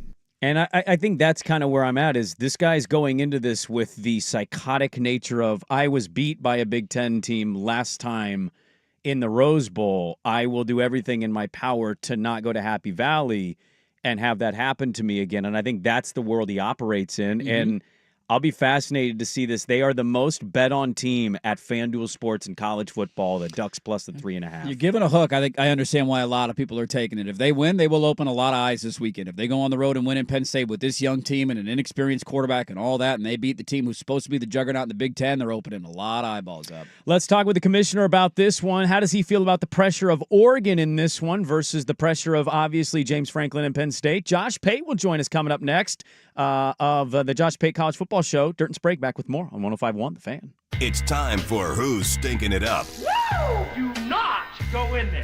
A sports lowlight, ripped from the headlines. We couldn't do diddly poo. Brought to you by Three Mountains Home Services. Schedule your appointment online at threemountainshomservices.com. Swing and a cue shot towards second. Rocchio gloves, throws, ball game. The Guardians are alone atop the American League Central Division standings. As Guardians TV there, yeah, they blow out the Tigers. Again, the Tigers are just free-falling out of the divisional lead and the playoffs, and the Guardians overtake them. They actually outright lead the division now, blow an 11.5-game lead in just a matter of a couple weeks. One of the biggest blown leads we have ever seen. The Guardians becoming that team that you can't name more than 3 players on that nobody wants to play in the playoffs, which is always dangerous. And you know what? What the hell? Let's root for Cleveland to win a World Series. I'm okay with that. Who's stinking it up? The Detroit Tigers, brought to you by Three Mountains Home Services, who are offering their biggest sale of the year for a limited time. Buy and install a new air conditioner right now, and Three Mountains will give you a brand new furnace absolutely free. ThreeMountainsHomeservices.com. Here's more info about that offer.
FM and 1080 AM. Well, very rarely do we have a guest on who gets Get Up and ESPN national television out of the way so they can join our radio program. Get out of here, Greenberg. And what are you doing, Mike? I got to go on in Portland. But that's what he's doing. Josh Pate, Pate State University, every Thursday at around 7:40. Josh Pate College Football Show. You can check out his Tuesday episode in which he previews the Oregon-Penn State game. Yes, he did. And you can catch out the new episode that'll come out this evening at Josh Pate CFB, the commissioner of the sport. The unofficial, but almost maybe the official commissioner of college football. Good morning, Pate State University. Hope the Breakfast Bowl was great. I want to start with this. We all know that James Franklin is terrible in these big games and nobody trusts him and the record and all that stuff. You addressed that as well on your Tuesday show. I just want to get your thoughts because me and my co-host have been debating this a little bit. Of the pressure of teams like Oregon who go into this, and it's Franklin, Penn State, the pressure on Oregon and Dan Lanning in a big game going on the road. Okay, well, I just dropped my phone beneath the couch cushion, so that explains the delay. Look, I'm going to say what Dan Franklin is a tough name there. What Dan Lanning does not have the stones to say, and that is there is almost no pressure on Oregon here. Don't let anyone up there fool you. They are free, they are loose, and they are going into a place where, as you know, I've trademarked the term pucker meter. The pucker meter is on about 13.5 on a 1 to 10 scale in State College, Pennsylvania, and the surrounding areas because it does something to you when game week gets here for a game that you looked forward to for 8 months. And that's what they've looked forward to. And they went to the portal, and they got wide receivers. And you got Drew Aller, like 17 years in, and you went and got Jim Knowles, who faced Oregon twice last year to plug in a defensive coordinator, and you got the bye week, and Oregon's got to travel 19,000 miles. That only matters if you win. If you lose and you had all those edges, can you imagine what they say about an already beleaguered James Franklin? Whereas if Dan Lanning and them go lose this, they're not going to get blown out. I mean, Penn State either loses or wins by 1 point. That's just the way their program is. So if Dan Lanning and them lose, who cares? Ohio State lost last year in Eugene. And I don't remember how the season ended for them. Someone can correct it. I don't remember how that went. But the point being, it's not the end of the world. Now, this is not going to be echoed inside the building there, of course. But I think they know, man, we can go play loose. It's almost like you hope your team's too ignorant to even know how big the stakes are. Yeah, it's an interesting way to think about it. I am curious, too, because I know you ended up picking Penn State on the show. What are one or two of the matchups that you look at that might end up deciding it? Your great point on the rushing yards. Like, Penn State ran the ball for 297 yards on Oregon in the Big Ten title game, and it didn't matter. So that might not end up being the number that we all make it out to be. What are the matchups and the metrics that you're most looking forward to deciding this game? Look, I've never said this before, and I may be dumb saying it now about Penn State. I feel dumb. It's going to come out of my mouth. It's going to be dumb. Just don't laugh. Please mute yourself if you laugh. I'm looking forward to the Penn State wide receivers against Oregon's DBs. I told you it's bad. I told you it was bad. It's not easy to stand in the paint with points like these, I promise you. So they've been terrible throwing the ball so far this year. And if Penn State is what they've been so far, we are wasting our time because Oregon's going to win that thing unless they turn the ball over 4 times. I have got to believe there's something in the tank, passing game-wise, that Penn State hasn't shown. They didn't. I went and watched them practice in fall camp, and their passing game, just good on good. Their passing game, their receivers won 50-50 balls. They went up and got the ball. They fought. They got separation when they needed to. And then that's nothing like what we've seen weeks 1, 2, and 3 from them so far. And the accuracy is not even there for Aller. So if that's like status quo for them, they're done. They're cooked. But if it's not, I really look forward to seeing these wide receivers do what they've been paid to do. You talk about them like it's an NFL game. This is why you went and got them via free agency. And these are the couple of matchups, this being one of them, that you went and got those guys for. Do you trust them, or did you go get them just to put their names in the preview magazine but not actually use them? It's not going to be easy. Like, if you're waiting for the easy matchups, they don't come in games like these. You go get guys that give you a shot in fist fights, and that's exactly what their receivers versus Oregon's DBs should be. I'm looking forward to that, and then I'm looking forward to whether or not Aller can put the ball where it needs to be. The vertical passing game in general, them trusting him on that, and if it's not there, and even if it is there, the other thing that I think is I think we may see some guys other than Drew Fowler take snaps in this game. I put the over-under at 5.5. I think they got to get creative, play calling wise, game plan wise. I think you got to incorporate some things that maybe you haven't shown this year, and I think they will. I have a X's and O's question to ask you, but I got to first ask. You announced that you will be taking the tour to Georgia, Alabama, and look, I get it. It's a massive game. I'm as interested in that one as all the other big games this weekend. But I talk about a missed. You are white T-shirt Pate, and we have a whiteout game with an actually great opponent instead of, middle of the road Minnesota. They finally get one of these, and you don't go to it. Controversial decision by you when you rock the T every show. See, you love me too much. You put on kid gloves with that whole layout of mild criticism. Trust me when I say the fine people at Penn State and Oregon took the kid gloves off when I made that announcement, and they hit me up. And frankly, some people who should be more worried about game planning than my destination on Saturday even hit me up. So here was the thing. I have a much better shot, I think, of seeing Oregon and Penn State later in the year, respectively. Whereas I can't guarantee that the SEC doesn't just devour itself. So I've got to make sure I hit these big matchups early. Also, let's not overlook I'm beginning my day in Champaign, Illinois. Hello, where's the rest of the country supporting the Big Ten brand? I'll be there. Apparently, allegedly, Fox will be there. I don't even know if they're still showing up after last week's splattering. But I gotta look at Oregon, USC later in the year. I got to look at Penn State, Ohio State later in the year. I've got to assume, hey, these teams are going to be in the playoff picture. I don't know. Everyone may lose 4 games in the SEC. It could be a bloodbath, so I got to get them while I can. Look, you've blown up. You've done an exceptional job. There is a Pate State Trojan man right there lingering for that Illinois game that you could really lean into. Okay, let me ask you an X's and O's based question then. Jim Knowles is interesting, is he not? Like the last time he saw Oregon, it went rather well for him. This was a big get for them. I'm just curious your thoughts of that rematch itself, given what we saw the last time he went against them.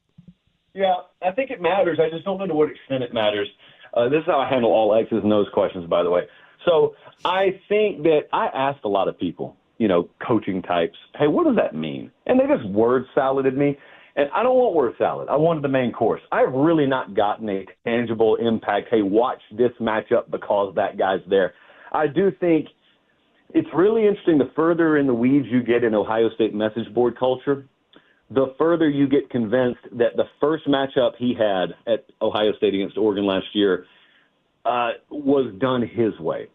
And then, in no uncertain terms, it was disseminated to him, no, we're doing it a different way moving forward. And there's a lot of credence to the theory that may have played a role in the second time around. All right, well, you could believe one of two things.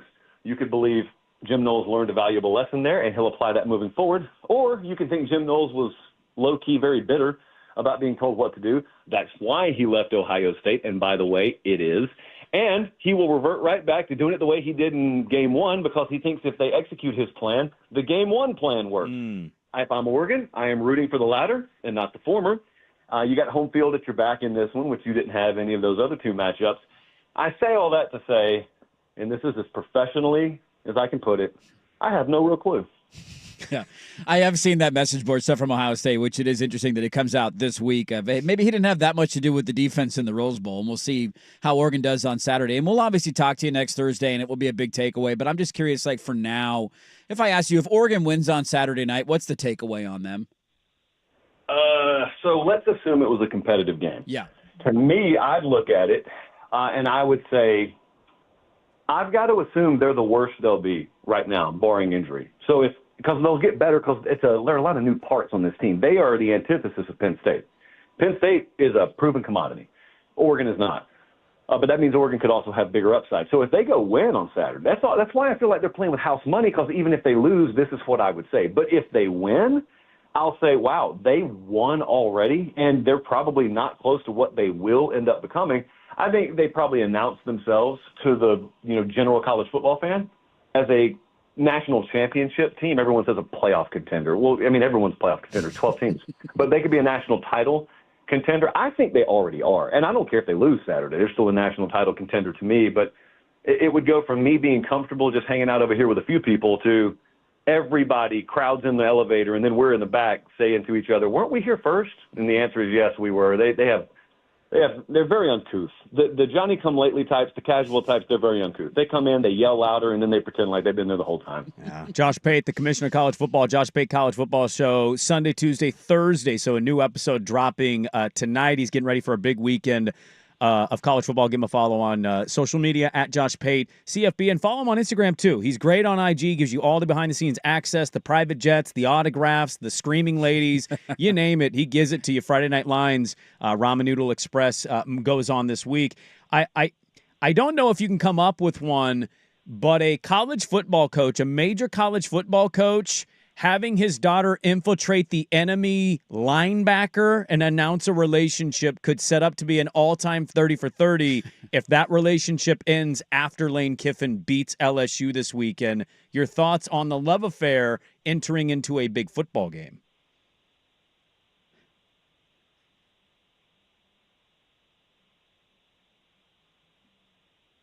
Did we lose him? No. Are my headphones broken? I think we lost him. He dropped his phone to the couch. No, I just did a practice run. Okay. See, I had my sync on, and I wanted to spare you that sound, and I actually spared you all sound. I was going to say, I was like, oh my God, he hated that question. He hung up on us. All right, this sounded good the first time, so it's probably going to crash and burn the second time. But what I think is, yeah, it's going to crash and burn. I can't believe Kiffin didn't think to do this before. Everyone is shocked that this is happening, and I'm thinking to myself, how did it take this long for him to figure this out? Yeah. You know good and well, this thing's not getting off the runway, okay? She is done with him. She is donezo about a week and a half from now. Amicably, of course, yes. No matter who wins, amicably. But I just think that there are some guys who attract this type of headline, and Lane Kiffin is that guy. I would, however, strongly encourage you guys, if you haven't seen it, and the company's not paying me anything to say this, although they should, but if you haven't watched that Lane Kiffin documentary, you're going to go into it thinking, oh, this will be good for a few laughs, and then you're going to come out of it saying, why are my eyes watery? It's kind of like the Adam Sandler movie Click. It was supposed to be a nice, fun movie. Oh, and it's then a all great of a sudden, rated sad movie. It's a great oh, it got me. It got me like too. A rubber band to the face. Yeah.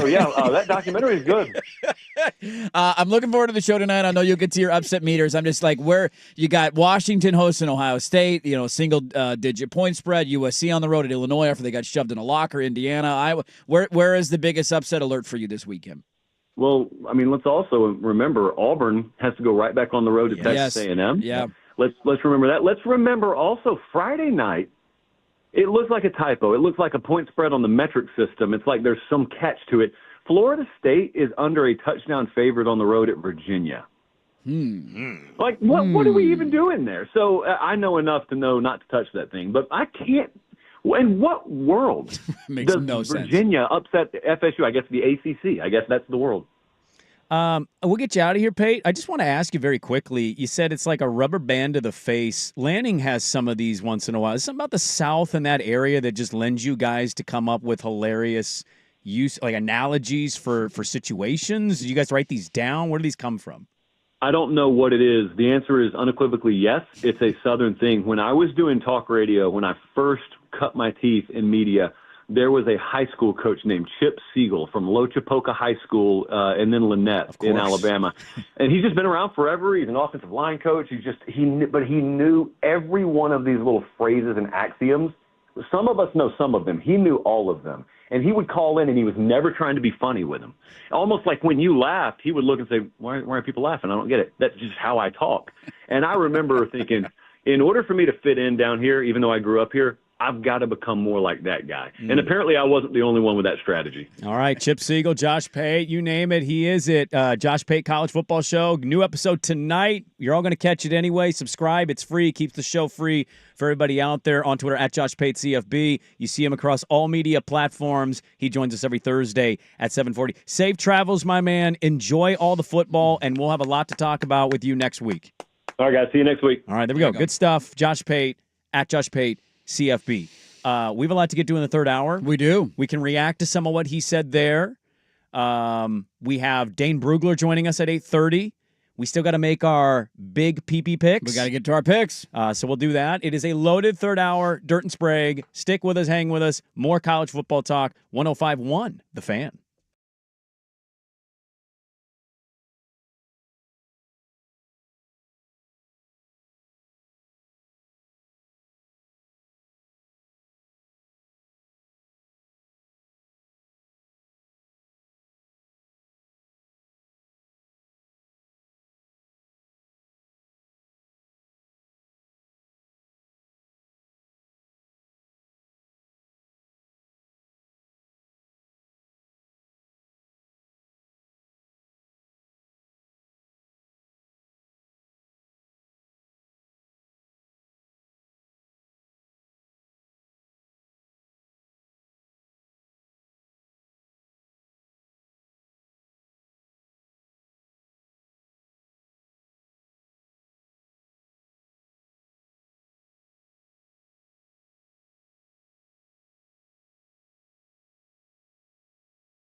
Now, from the George McCoy and Warren Allen Sports Desk, a Sports Center update on the Fan Sports Network, 105.1 FM and 1080 AM. First on the Fan, Seattle Seahawks on the road to start week 4 of the NFL slate, looking to get to 3-1. They're in Arizona to take on the Cardinals at 5:15 right here on the Fan. Good news on the injury front. Pro Bowl cornerback Devin Witherspoon, safety Julian Love, both expected to be back on the field tonight after missing the Saints game.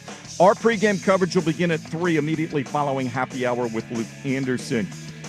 Mariners fans don't know what to do with themselves. They clinched the division for the first time since 2001 last night with a 9-2 win over the Rockies. They saw Cal Raleigh hit home runs number 59 and 60. They need 2 more wins to clinch a first-round bye. They'll wrap up the series with the Rockies tonight, 6:40 on Root Sports. Guardians have overtaken the Tigers for the AL Central lead with a 5-1 win. The series finale coming up this afternoon, and the Yankees are now tied atop the AL East with the Blue Jays. Both teams with 4 games left to play. More sports scores and stories in 30 minutes. Jason Swigart from the George McCoy at Warren Allen Sports Desk. Hurt and missing work? Insurance companies acting like jerks. Don't call your mom. Call George McCoy at warrenallen.com. The home of primetime.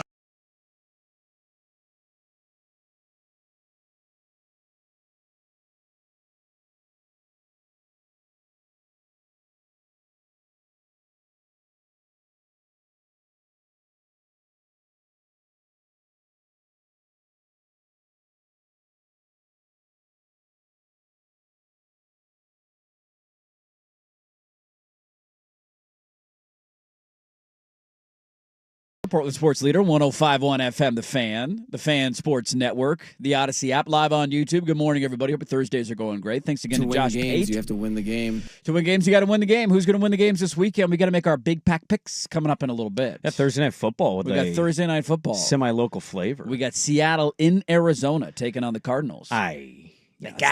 Look, last weekend's game is the easiest response to this. It's Thursday. I hate this game because nobody should have to play that quickly. Yeah.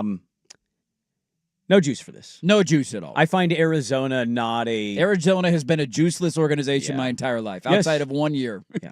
I find Marvin Harrison to be a bit of a bust. Yes. Kyler has little moments with his little legs, but I don't know. There's no juice for this game. I heard Fortenbaugh before we hopped on our show when I was driving in. He basically said that I think Murray's lost like 14 straight games against NFC West opponents or something like that, or like 1-13 in his last 14. It's something crazy. I think it's 7 straight, and then seven the straight. record Okay, is that. Yeah, it's terrible. Not winning these games, man. Not winning these games. What do we make of Josh Pate and his take on Oregon and Penn State? Said they're playing with house money. Josh Pate said. Well, the only thing I would say is I am curious about the Knowles factor, and it very well could prove that he was told internally, change this or get out, and he had to change it, and they played better. And then he said, I'm out because you made me change it. That's also a convenient thing. Like, this is an Ohio State message board thing I've seen this week where they're basically saying he had no control over what they called defensively in the Rose Bowl. And I don't know if that's a fan base who's trying to convince themselves that they're fine without Jim Knowles, or if it's the...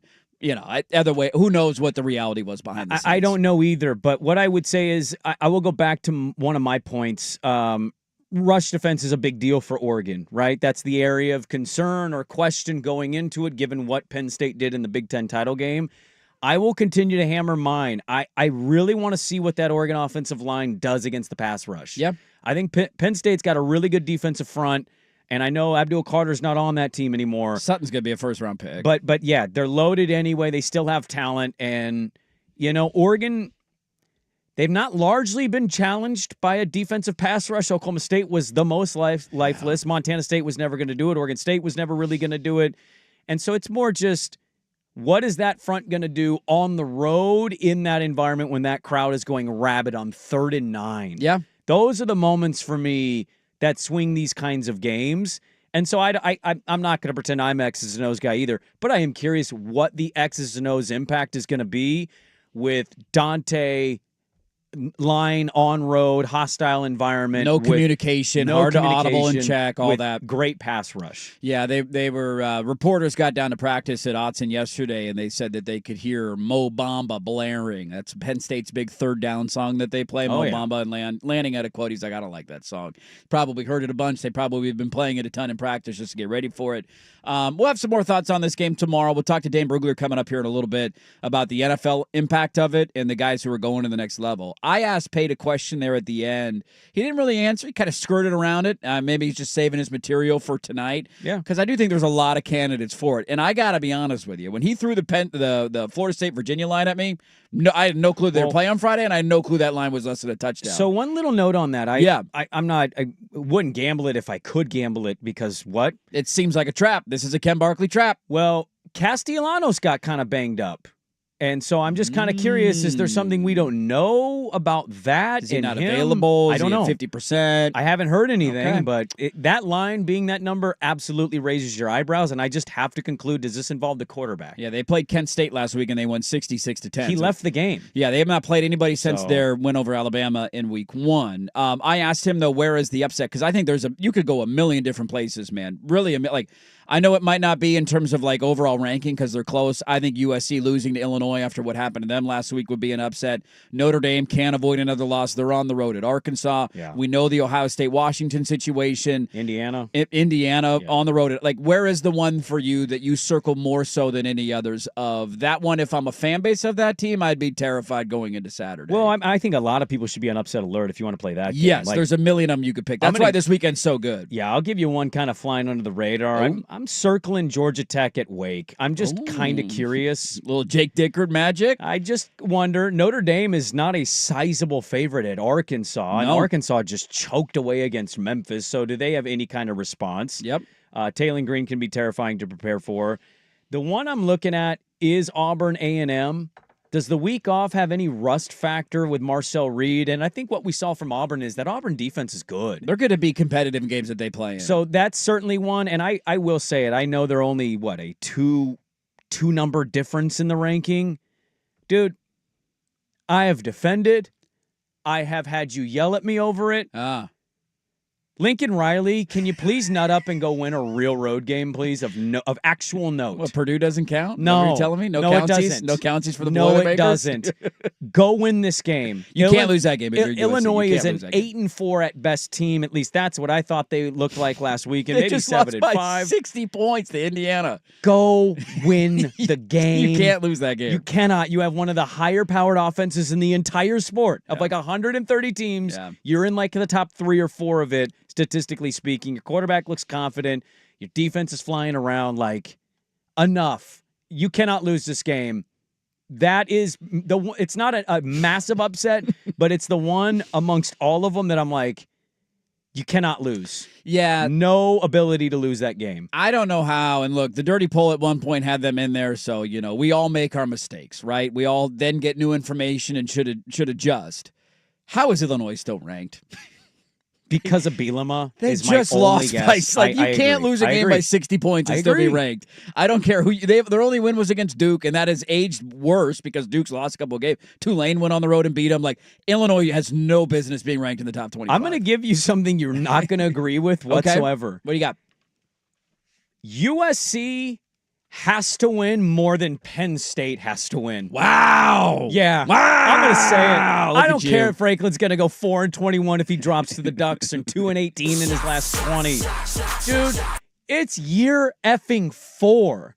You know what I think I can count on? Franklin to lose to Oregon and Ohio State and win every other game and get to a playoff. It'll be 10-2. And you know what? They'll bitch and moan, but they'll be in the playoff again, and he'll go, what do you want from me? We're Win in a the playoff game, and everybody will be fine. Yeah. Hey, Lincoln. Year 2, you got a quarterback, you got a defense, enough is enough. That team lost by 53 points. Go do it. Not to mention their stretch after this. They get Michigan at home, on the road at Notre Dame, on the road at Nebraska. And that's not counting a road game at Oregon later in the season in the second to last week of the year. So the schedule's tough after this. Now, this is going to be music to your ears on this note. Sometimes the synergy lines up. If you ask Dan Lanning, I'm pretty sure he got asked this question 20 times about playing at 9 a.m. at Northwestern. What's his answer? Just kick the ball off at 3 o'clock in the morning, play it in a parking lot, we'll go play it, we don't care. Not the approach of Lincoln Riley, the man who helped blow up a 100-year-old institution in the Pac-12 Conference to go play games all over the country in the Big Ten, had this to say about the Big Nooner. We've tried to be aware. The absolute latest kick in the country to the absolute earliest kick in the country has its challenges, but the challenge is it is what it is, right? We don't make the schedule, and so clearly, and so we've had to adapt a little bit in the way that we prepared and how much that we've done, and even when you go back to Purdue being a factor now, being so late and getting back so late, it compounds if you're not careful. So we've tried to be mindful of getting our work done, but at the same time knowing that we need to take a fresh football team. We need to put a fresh football team on that airplane. Did he just cite Purdue coming back from the Purdue trip? Because it was a weather delay, don't you know? Hey, maybe if you don't want to have to travel a lot, you shouldn't go to the Big Ten. This is what you signed up for, man. I don't know. This isn't as bad as some of his other complaints. He's had a few of them over the years at USC. Well, this is what you signed up for, dude. You're playing a conference that goes from Los Angeles to Piscataway. You're going to have early games. You're going to have late games. The TV networks get to decide all of it, and that's why you get to make a full share at $90 million a year. Some of this stuff with him makes me roll my eyes. If you did a coach's schedule preference, like you do a ranking and a coach sends out his schedule, would every big coach pick 4:30 p.m. kick? I think so, yeah. Probably 12:30 because you get up, you're not sitting around long enough. You don't have to wait around all day. It's enough time to get your pregame routine in and then go kick the game off. Dude, it's not a good take. I totally get it. I'm not kidding. USC has to win to me more than Penn State. Yeah, that's just one. I mean, both of them are under a ton of pressure, obviously, for different reasons. But to your point on Penn State, if they lose the game, I don't think anybody will pick them to win at Ohio State. But let's also wait and see what we see from Ohio State and Seattle. And I got some notes on that game for either today or tomorrow that I want to get to. But we know that at the worst, Penn State this year is going to be 10-2. They don't lose to teams that aren't named Oregon, Ohio State, or Michigan. Like, those are the only games that they lose. Also, their schedule, I think, outside of those two games, it's they're going to beat everybody else. They will beat everybody else on their schedule. That's it. I think the point you're trying to make on USC is that if you do lose on the road to Illinois, what does it mean for your next 3 games? Doesn't mean mean you can't UCLA, win any of them, but Northwestern, Iowa. They do have Indiana on there, but it's at home. Yeah, like Indiana's a little bit different on the road than they are at home. Penn State's going to lose. Penn State, win or lose, nobody's going to pick them to beat Ohio State in Ohio State. No, even if they win the game, probably a lot of people won't pick them to win the game at Ohio State because that's James Franklin's history, and they'll probably be that's what I meant. Yeah, even game. if they beat Oregon, they're still not going to be picked to beat Ohio State. So it's an unbelievable slate, man. I remember doing a segment back in August of or even July. Like I think I found the best sports weekend of the fall. We get the Ryder Cup, an unbelievable college slate, good NFL games. Not so much tonight, but we'll see. Maybe it'll be a good one. Could deliver. But some great stuff going on this weekend. Where are the upsets for you? Let us know. 503-864-6326. We'll talk to Dane Brugler coming up at the bottom of the hour. Let's get our big pack picks in. Let's do that coming up next. We'll get our big pack picks in. We'll move on. We'll get back into Oregon Penn State from an NFL angle at the bottom of the hour, and then get to some Thursday night football and some other stuff to wrap up the show. Who's winning and covering this weekend? That's next. 105.1 FM, The Fan.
Always count on Sundays with the NFL on CBS and Paramount Plus. Stream your local NFL game live every Sunday all season long, starting at just $30 for your first year. That's like $2.50 a month. Visit ParamountPlus.com/NFL to get started today.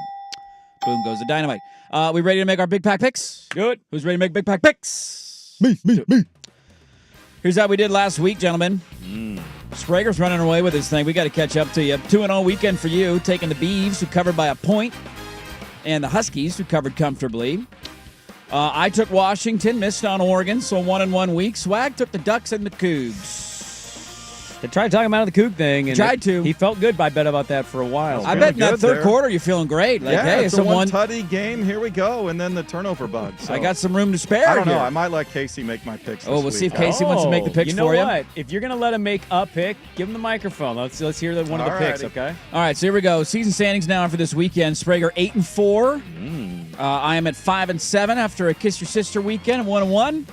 Swigard's at 3-9. So there's only one way to go, and that way is up. We will start Friday night in our Big Pack picks. We have not talked much about this game at all. We'll talk about it tomorrow. Yeah. You know, there's a little bit of a bigger one going on. Oh, you don't say. It's a little more on the line. Although, does your coach get fired if this gets ugly? Probably not. No. Houston is at Oregon State. The line right now on A. No hooks, no under. You're right, square on the dot at 2 tutties. It's at 14? It's at 14 on the nose. Dude. Friday night, Houston at Oregon State. This opened at 11.5. I just want you to know it. So everybody coming in, I'm not going to argue anybody on this. I'm just going to say this. I'm going to say plus the 14 because I think they lose by 14. Push number. We would get a push if that were to happen. Yeah, so I'm going to take the push number. That is not a confidence in Oregon State. Okay. This is a Houston sluggish start off a week. Bigger game next week. Okay, we'll stop farting around. We pull away. I'll just say take the plus 14, but not in a I like Oregon State. Just a, okay, hey, we won by 2 touchdowns. We're good. KC, who do we like? Making Swag's picks. I mean, as much as I got to ride for my Beavers, 2 touchdowns might be a little bit too much. 2 touchdowns is a little bit too much for my liking. Okay. By the way, that's Casey.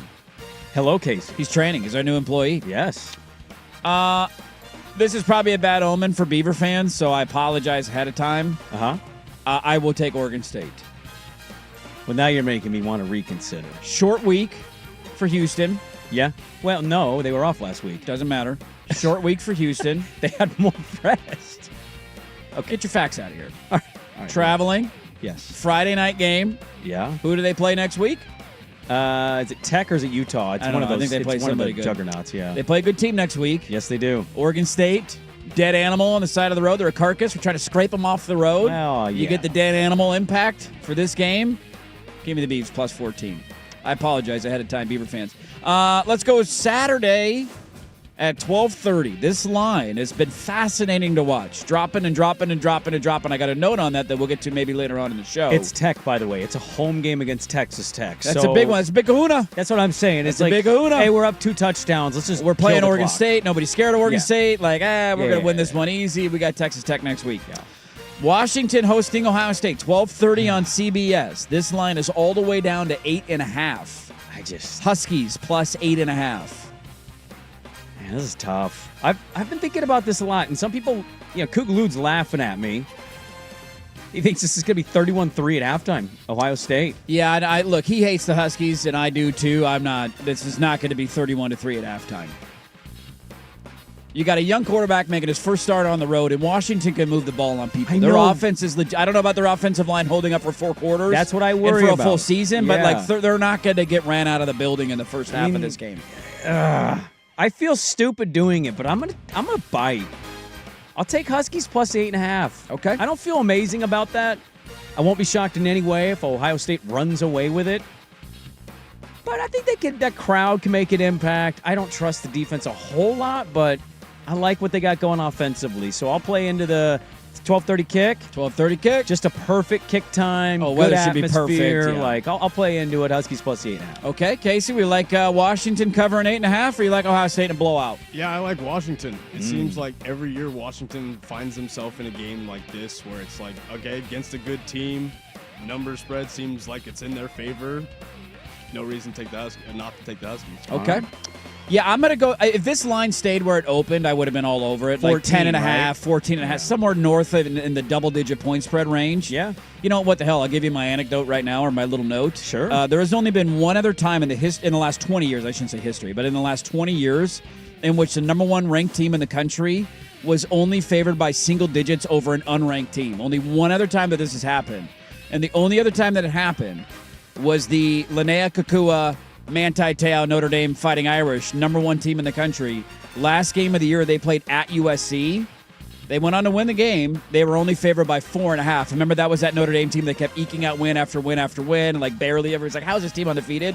They ended up winning the game and covering. 22-13 was the final in that game. It's only the second time in the last 20 years that this has happened. A ranked team versus an unranked team with a single-digit point spread. Now, Washington should be ranked. We can feel however we want to feel about them here locally. That it's laughable that they're not in the top 25. Illinois is still and ranked. Illinois is in the top. Like, it just, what are we doing Right. here? Notre Dame's got 2 losses and they're ranked. Like, come on, man. But just, you give me a single-digit point spread. I think the Huskies are going to keep this game competitive.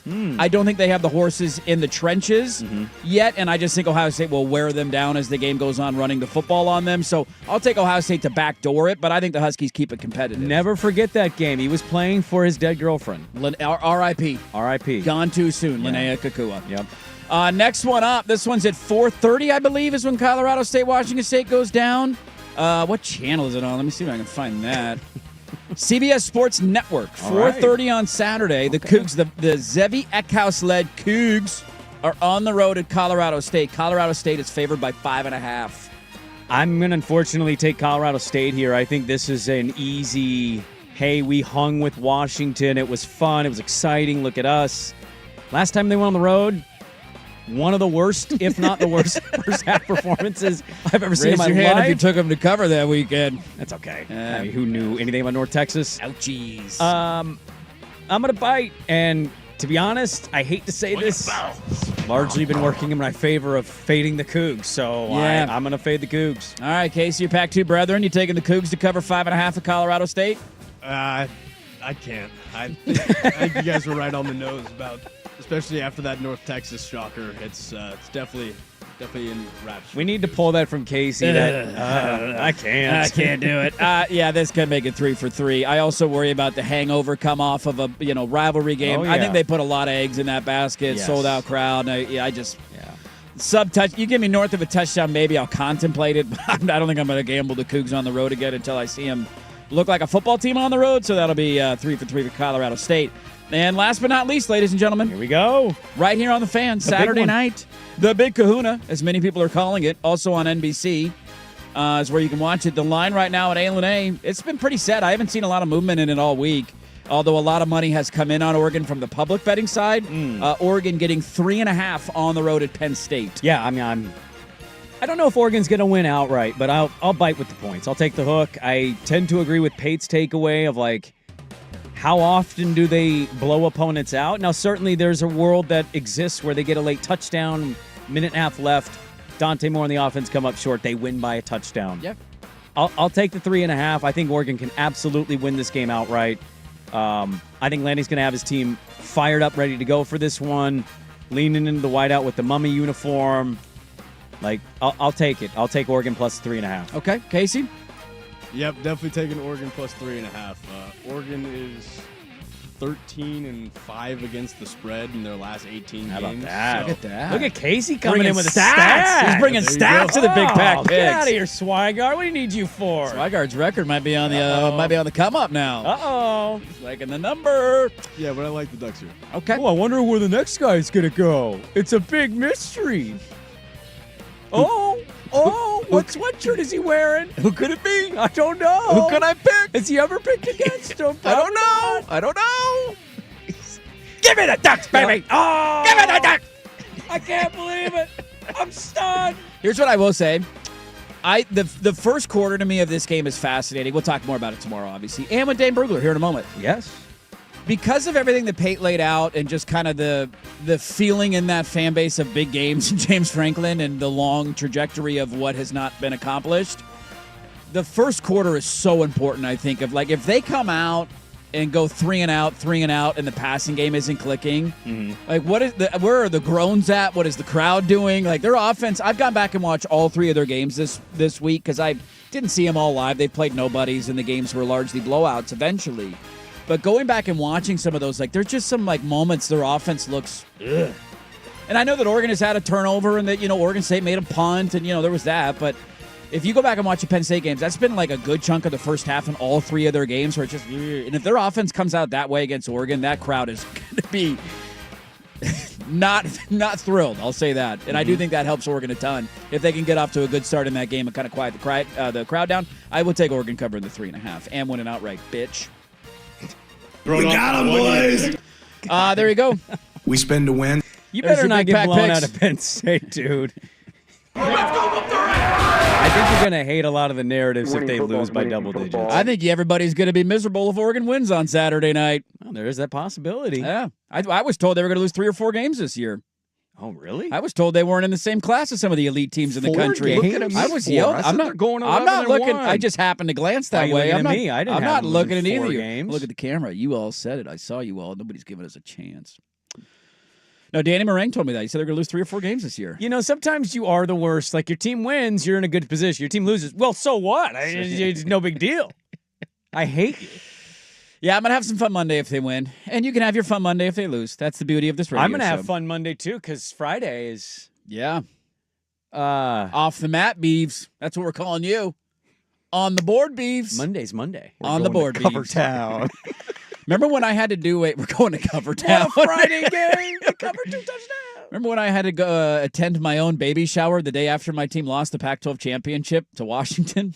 We all make our own choices in life, Andrew. Well, that wasn't really my choice, but I mean, you chose. It wasn't really my choice. You chose. Yeah. I'm entrapped. It's entrapment. Why we're doing a couple baby showers now in our society, I don't know. Who started that trend? All right, Dane Brugler. He covers NFL draft topics for The Athletic. Had a great piece on all the NFL draft prospects in this game of the Scouts and what they'll be watching for. What does he make of the matchup and the NFL prospects on film? That is next, but first, here's Swag with SportsCenter. Now, from the George McCoy at Warren Allen Sports Desk, a Sports Center update on the Fan Sports Network, 105.1 FM and 1080 AM. First on the Fan, Week 4 of the NFL will start in the Valley of the Sun, an NFC West clash as the Seahawks take on the Cardinals. Seattle getting healthier on the defensive side of the ball. They'll get Pro Bowl cornerback Devin Witherspoon back along with safety Julian Love after both missed the Saints game. Kickoff right here on the Fan will be at 5:15. Pre-game coverage begins at 3 immediately following happy hour with Luke Anderson.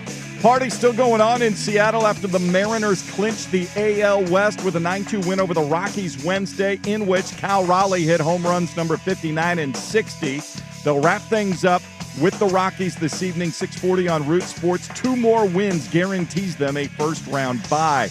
Portland Timbers could not make their first-half goal in Vancouver stand up, conceding to the Whitecaps in the 88th minute. They'll settle for a 1-1 draw. 3 games to go. Timbers are right now 7th in the Western Conference standings. Back home Saturday hosting FC Dallas. More sports scores and stories in 30 minutes. Jason Swigard from the George McCoy at Warren Allen Sports Desk. Hurt missing work. Insurance companies acting like jerks. Don't call your mom. Call George McCoy at warrenallen.com. Sports Saturday.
Well, we talked about it in a million different ways, and we will again tomorrow because it's a pretty big game on Saturday night, Oregon and Penn State. One of the angles of this game that does make it really interesting is the level of NFL talent that is on the field. And let's talk a little bit about that with Dane Brugler of The Athletic, and he had a great piece up that you can go find, basically highlighting all the guys who are going to be potentially first-round draft picks and guys that might be going to the next level. Dane Brugler joining us now of The Athletic, and you can give him a follow on Twitter at DP Brugler, NFL draft analyst for The Athletic. Dane, good morning to you.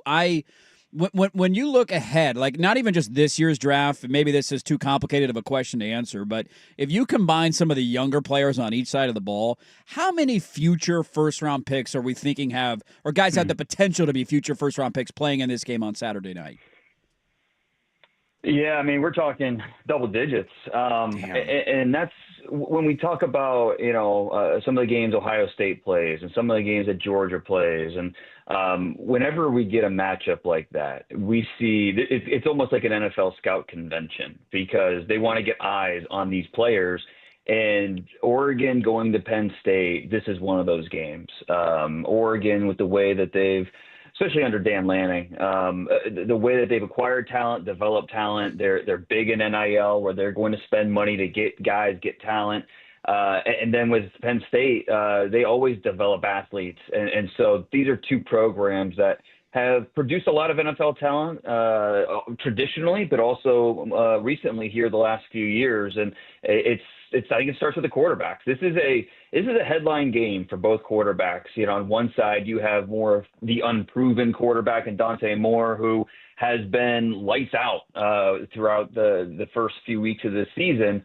But it's fair to say the competition has not really been to the point where you feel comfortable that he's truly been tested. Penn State will change that, especially in that environment, on that stage, the whiteout, going up against a defense with several future pros. This will be a much better test for him. And then on the flip side with Drew Aller, a guy going into his third year as a starter, teams are really wanting him to take that next step. And, this is Penn State. They went to the playoff last year, won a few games. Drew Aller has a lot of things to be excited about with him at the next level. But going and making a statement in a game like this against a really good Oregon defense, that would carry a lot of weight. Dane, I love the work that you do, and I'm just curious, when you first heard the name Dan Lanning as just, whether it was an assistant or when he got the Oregon gig amongst maybe NFL people in college football, when you're really evaluating prospects, and how much in his short tenure he's elevated Oregon as one of maybe the premier programs that NFL scouts are always on alert for, given the amount of talent coming out of there. Oh yeah, I knew of him at Georgia, but you never know. A guy who doesn't really have that head coaching experience moving up to be a head coach at a premier program, there's always a little bit of unknown there. And credit to Dan Lanning, because I think he is a really good example of what a program builder is. It just in terms of, because it's not just about recruitment, it's about development. And in today's world, retaining those guys, which is not always an easy thing to do.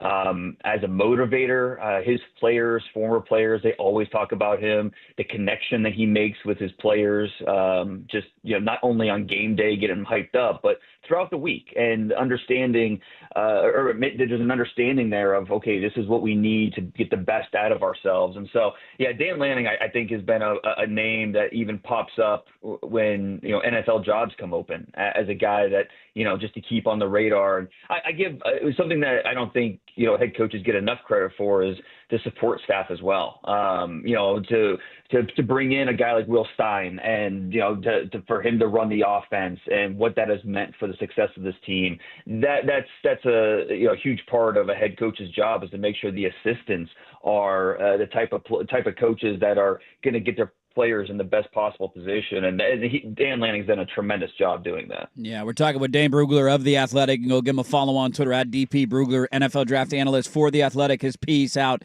earlier this week. You can check out Building the Beast, Oregon Penn State set for the NFL prospect showcase on Saturday. And you mentioned Aller and Moore. I'll hold my next question for a little bit later. I am curious where are you at on Drew Aller? I don't know how to feel about him. The size, the metrics, like all that stuff looks great if you build it in a lab, and then you watch him, and there's times that I don't understand it. Where are you at on Drew Aller? And especially with the start that he's off to, where at times their offense has been incredibly clunky. How big is a big game for him on Saturday night? It's pretty substantial because Aller's a player who had obviously a 5-star guy, so had a lot of hype coming in, and he took a big step between his sophomore year and his junior year last year. It wasn't always perfect, but he took a big step, and that's what you want to see from quarterbacks. So this year, scouts want to see him take another step now as a senior. And this is the first 3 games, it's been fine, but he has 4 passing touchdowns, hasn't lit the world on fire. And so this is the type of game at home against a premier opponent where we want to see him take that next step. The size is outstanding. The arm strength is terrific. I really like the way he can read out the entire field. But I think the biggest area of concern that scouts are looking for is they need to see better rhythm with his footwork, with the way he moves in the pocket, and then the way he executes down the field in his progressions. And so that rhythm, the footwork, that's where my eyes will be on with Drew Aller. But this is a quarterback class that is just thirsty for a quarterback one. There's a lot more excitement for this quarterback class compared to last year, just because there's a lot more names, a lot more potential. But who's the real quarterback one this year? Arch Manning has, obviously he's not ready for that. Dante Moore, the way he's played, I don't want to, have Oregon fans worrying about losing him after only 1 year as a starter. But the way he's played so far, that's at least that, he's going to be in those conversations. Drew Aller's in that conversation as well. And I think my biggest thing is with these quarterbacks, if I've learned anything doing this the last almost 2 decades, is just to keep an open mind. Joe Burrow went to the NFL after his 3rd year. He would have been a 3rd or 4th round pick. Jaden Daniels, after his 3rd year at Arizona State, he would have been a 5th round pick. Guys, especially a quarterback, they get better. There's no substitute for experience. And so for both Aller and for Dante Moore, the experience of this type of game, this type of stage, that'll go a long way for their development the rest of the season. It's an interesting matchup because the big uglies on both sides of the trenches have some pretty notable names, as you guys put in the article. I love tasty matchups when you have NFL talent against NFL talent. Like one that I think will eventually be NFL talent against NFL talent is not one we'll see. Like A.J. Harris, as you know, could be the first Penn State cornerback ever taken in the first round, and he's going to go against Corian Moore, who's not eligible for the draft yet, but it's still a really exciting matchup. What is one with 2 NFL guys that you think are going to be in the draft this year that you're just fascinated to see? How does this guy do against that guy? I'm looking at both left tackles. I think that for scouts' purposes, we know the NFL wants offensive linemen. All 32 teams need more depth on the offensive line. Both these teams have really talented left tackles. Isaiah World for Oregon, Drew Shelton for Penn State. Both these guys have the size. They have the movement skills. I really like their athleticism. They get themselves out of compromised positions, that initial quickness, they close space on defenders. But both of these guys have had some pretty bad losses so far in the 2025 tape. It has been far from perfect. And obviously, World coming over from Nevada, a new system, new offense, new teammates. There's going to be a little bit of a learning curve. But this is the type of matchup against Denia Dennis Sutton for Penn State where, you better be on your P's and Q's to make sure you stay in front of him and shut down any type of edge presence. And it's the same thing with Drew Shelton. We know what Oregon's defensive line can do. And so that's going to be, the game inside the game. The quarterback's going to get most of the headlines, but I'm really focused on these left tackles too, to see if they can hold up on the edges and give their quarterbacks time to make plays down the field. Yeah, it's a great point. You can even look at last year's matchup. I'd argue Connolly and the way that he played against Abdul Carter ended up having a huge impact on him going in the first round because he was outstanding in the Big Ten championship game. Go check out the piece on The Athletic. It's a really fun read if you're looking at the NFL side of this. Building the Beast, Oregon Penn State set for NFL Prospect Showcase on Saturday night. It should be a ton of fun, and give them a follow on Twitter at DP Brugler, NFL draft analyst for The Athletic. Dane, thanks so much for the time in Portland, man. Enjoy the game Saturday, and hopefully we can do this again soon. Yeah, anytime. Thanks, guys. There you go. Dane Brugler of The Athletic talking draft side of all of this. He might be a lot of pressure on those tackles, man. Oh yeah, I mean, on both sides of it. Yes. Mateo and Sutton and Yep. trying to block those guys. Absolutely. Not going to be easy. I mean, Mateo already came into the season with so much, hey, NFL eyeing you for maybe a top 10 pick, depending on what your season's going to be. And he's going to go back into this game. That Sutton versus World matchup is, man, it's so massive. It's great to talk with him about kind of looking ahead to some of this stuff just because you get a real feel of like, okay, that guy I am seeing, he really is looked at this kind of level. I think Dane is one of the best that does it for the NFL draft. Sometimes it does just mean more. I'll tell you what that means. Get to it next. 105.1 FM, The Fan.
Well, sometimes it just means more, Bob. It is. It means more. Means more. And this, I think, is the summation of that. And it's not even a team who's been around. It just means more for that long.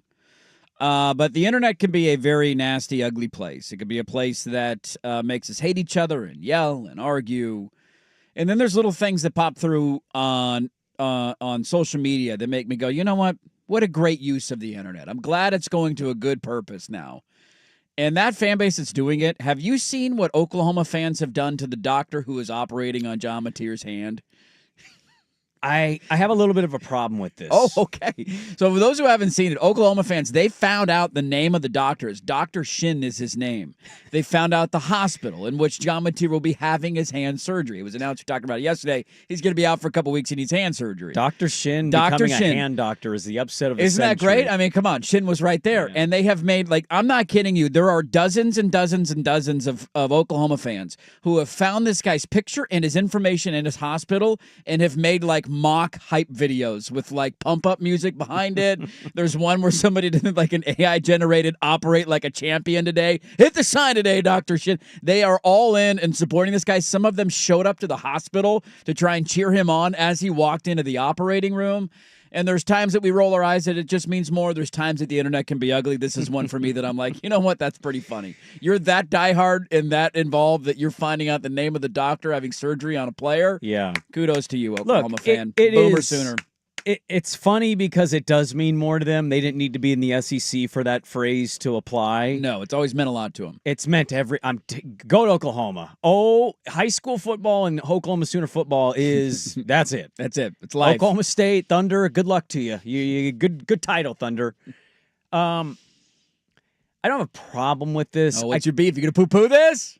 Cheering love on Dr. Shin, who's now a celebrity in Boomer Soonerland. What I would say is I do love like when the Bills donate to a charity of a loser player. Like it's kind of a weird, cool thing that they do of like, hey, Mark Andrews, you suck. But you know what? Thanks for dropping that 2-point conversion. We'll donate to your charity. We support your charity. Like it's a cool thing that they do. Isn't this what the money's for? If I tell Oklahoma they're going to win the SEC and go to the playoff, do I get anything? No, you don't. No, but the guy who does the job he's paid to do gets like a gift. It's like upset that you're not getting a hype video for being high on Oklahoma at the start of the year. It's like watching these Sprague. Well, yeah, like it's like watching the celebrities show up to the Oscars, and it's like, what's in the grab bag? Yeah, it's like everything stuff you can't afford. You know, you're that not they wrong. can afford, but they're getting it for free. How much do you think is the average salary of a hand surgeon? I mean, a hand specialist who's operating on a quarterback, I can't fathom he's making less than 7 figures. Oh, there's no, right? What does he need the fans to do that? I just, This says the average, it can range anywhere from basically $500,000 to $800,000 a year for your run-of-the-mill average salary. I don't think he's a run-of-the-mill surgery. hand surgeon operating on a run-of-the-mill hand. That guy might be the number one pick in the draft. Would you ever do this in any of your fandoms? No. There's no player or athlete that could get you to have surgery that you would get to go cheer on the surgeon. No. What was the guy everybody goes to? Oh, man, was it for the knee or was it the Achilles? What's the guy? I know who you're talking about. Everybody goes to him. It's like one surgeon who did 1 million of the same surgeries. Was it Tommy John? Was it a Tommy John guy? Or is it an Achilles guy? Maybe it was a Tommy John guy. It's like one guy who operates on one thing and everybody goes there when that injury happens. I feel like Favre went and saw him when he had a ham thing in his career. Swag, do you know who we're talking about? The surgeon that does Tommy John surgery. Everybody goes to Dr. Andrews? Dr. Andrews. Thank you. Like that guy? That guy making good money. Do we give that guy free stuff and say thanks for saving our quarterback? I mean, he's no Dr. Shin, man. He's no Dr. Shin. He's just making like $12 million or more a year. No big deal. Just means more. I can't tell you who operated on Evan Stewart's shoulder, but I hope they did a great job. I'd go cheer him on if I could. Give me the name. So you would be like the Peyton Manning, here we go, assurance adjusters, here we go. That's what you'd be at a hospital. Cut that meat! Cut that meat! I'm going to go be that guy. We got a lot to get to in the final hour of the show. We need to support those jobs. The meat cutters? Let's support the meat cutters. Dude, my local sanitation worker who does an exceptional job. Who's picking up John Mateer's trash? Cheer him on. Exactly. Thanks for cleaning that trash. Exactly. Let's take a walk down memory lane to start the final hour. We got to get to Thursday Night Football. 2 teams who copied Oregon's uniforms. Will they wear the copycat uniforms tonight? Are the Cardinals going Oreo uniforms? Ooh. On a Thursday night? Have Are you they wearing seen the uniform release? No, I don't know what they're wearing tonight. That's what I'm asking. Cardinals have duck uniforms? Remember they did the Oreo McFlurry uniforms with like the sand specks and their what are they calling this? Oh, the city edition, whatever that is for the NFL. These are the two teams that everybody pointed at and said, "Wow, they just kind of copied Oregon's homework." So it'd I'll be look funny up what the Arizona Cardinals. I would assume it's the normal red. Yeah, I don't know what they're wearing tonight, so we'll see. And then we'll get to that. We'll got some baseball notes, lots to get to in the final hour. Don't go anywhere. Dirt and Sprague, 105.1 FM, The Fan.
Now, from the George McCoy and Warren Allen Sports Desk, a Sports Center update on the Fan Sports Network, 105.1 FM and 1080 AM. First on the Fan, Seahawks kicking off week 4 of the NFL slate, looking to get the 3-1 in the desert to take on the Cardinals at 5:15 right here on the Fan.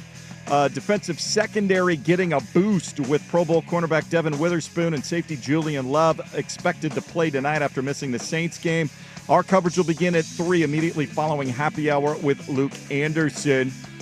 Party might still be going on in Seattle after the Mariners clinched the AL West division and saw Cal Raleigh hit home runs number 59 and 60 Wednesday night in a 9-2 rout of the Rockies. They get Colorado one more time tonight at 6:40. With 2 more victories, they will clinch a first-round bye in the postseason. For the Guardians overtaking the Tigers for the AL Central lead with a 5-1 win. They'll have their series finale this afternoon, and the Yankees have caught the Blue Jays atop the AL East with 4 games to play. More sports scores and stories in 30 minutes. Jason Swigard from the George McCoy at Warren Allen Sports Desk. Hurt missing work. Insurance companies acting like jerks. Don't call your mom. Call George McCoy at warrenallen.com.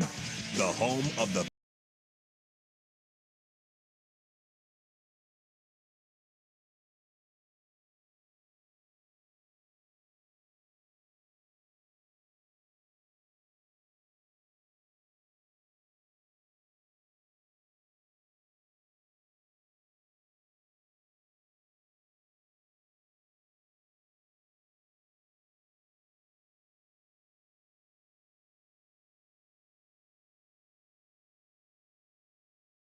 Network.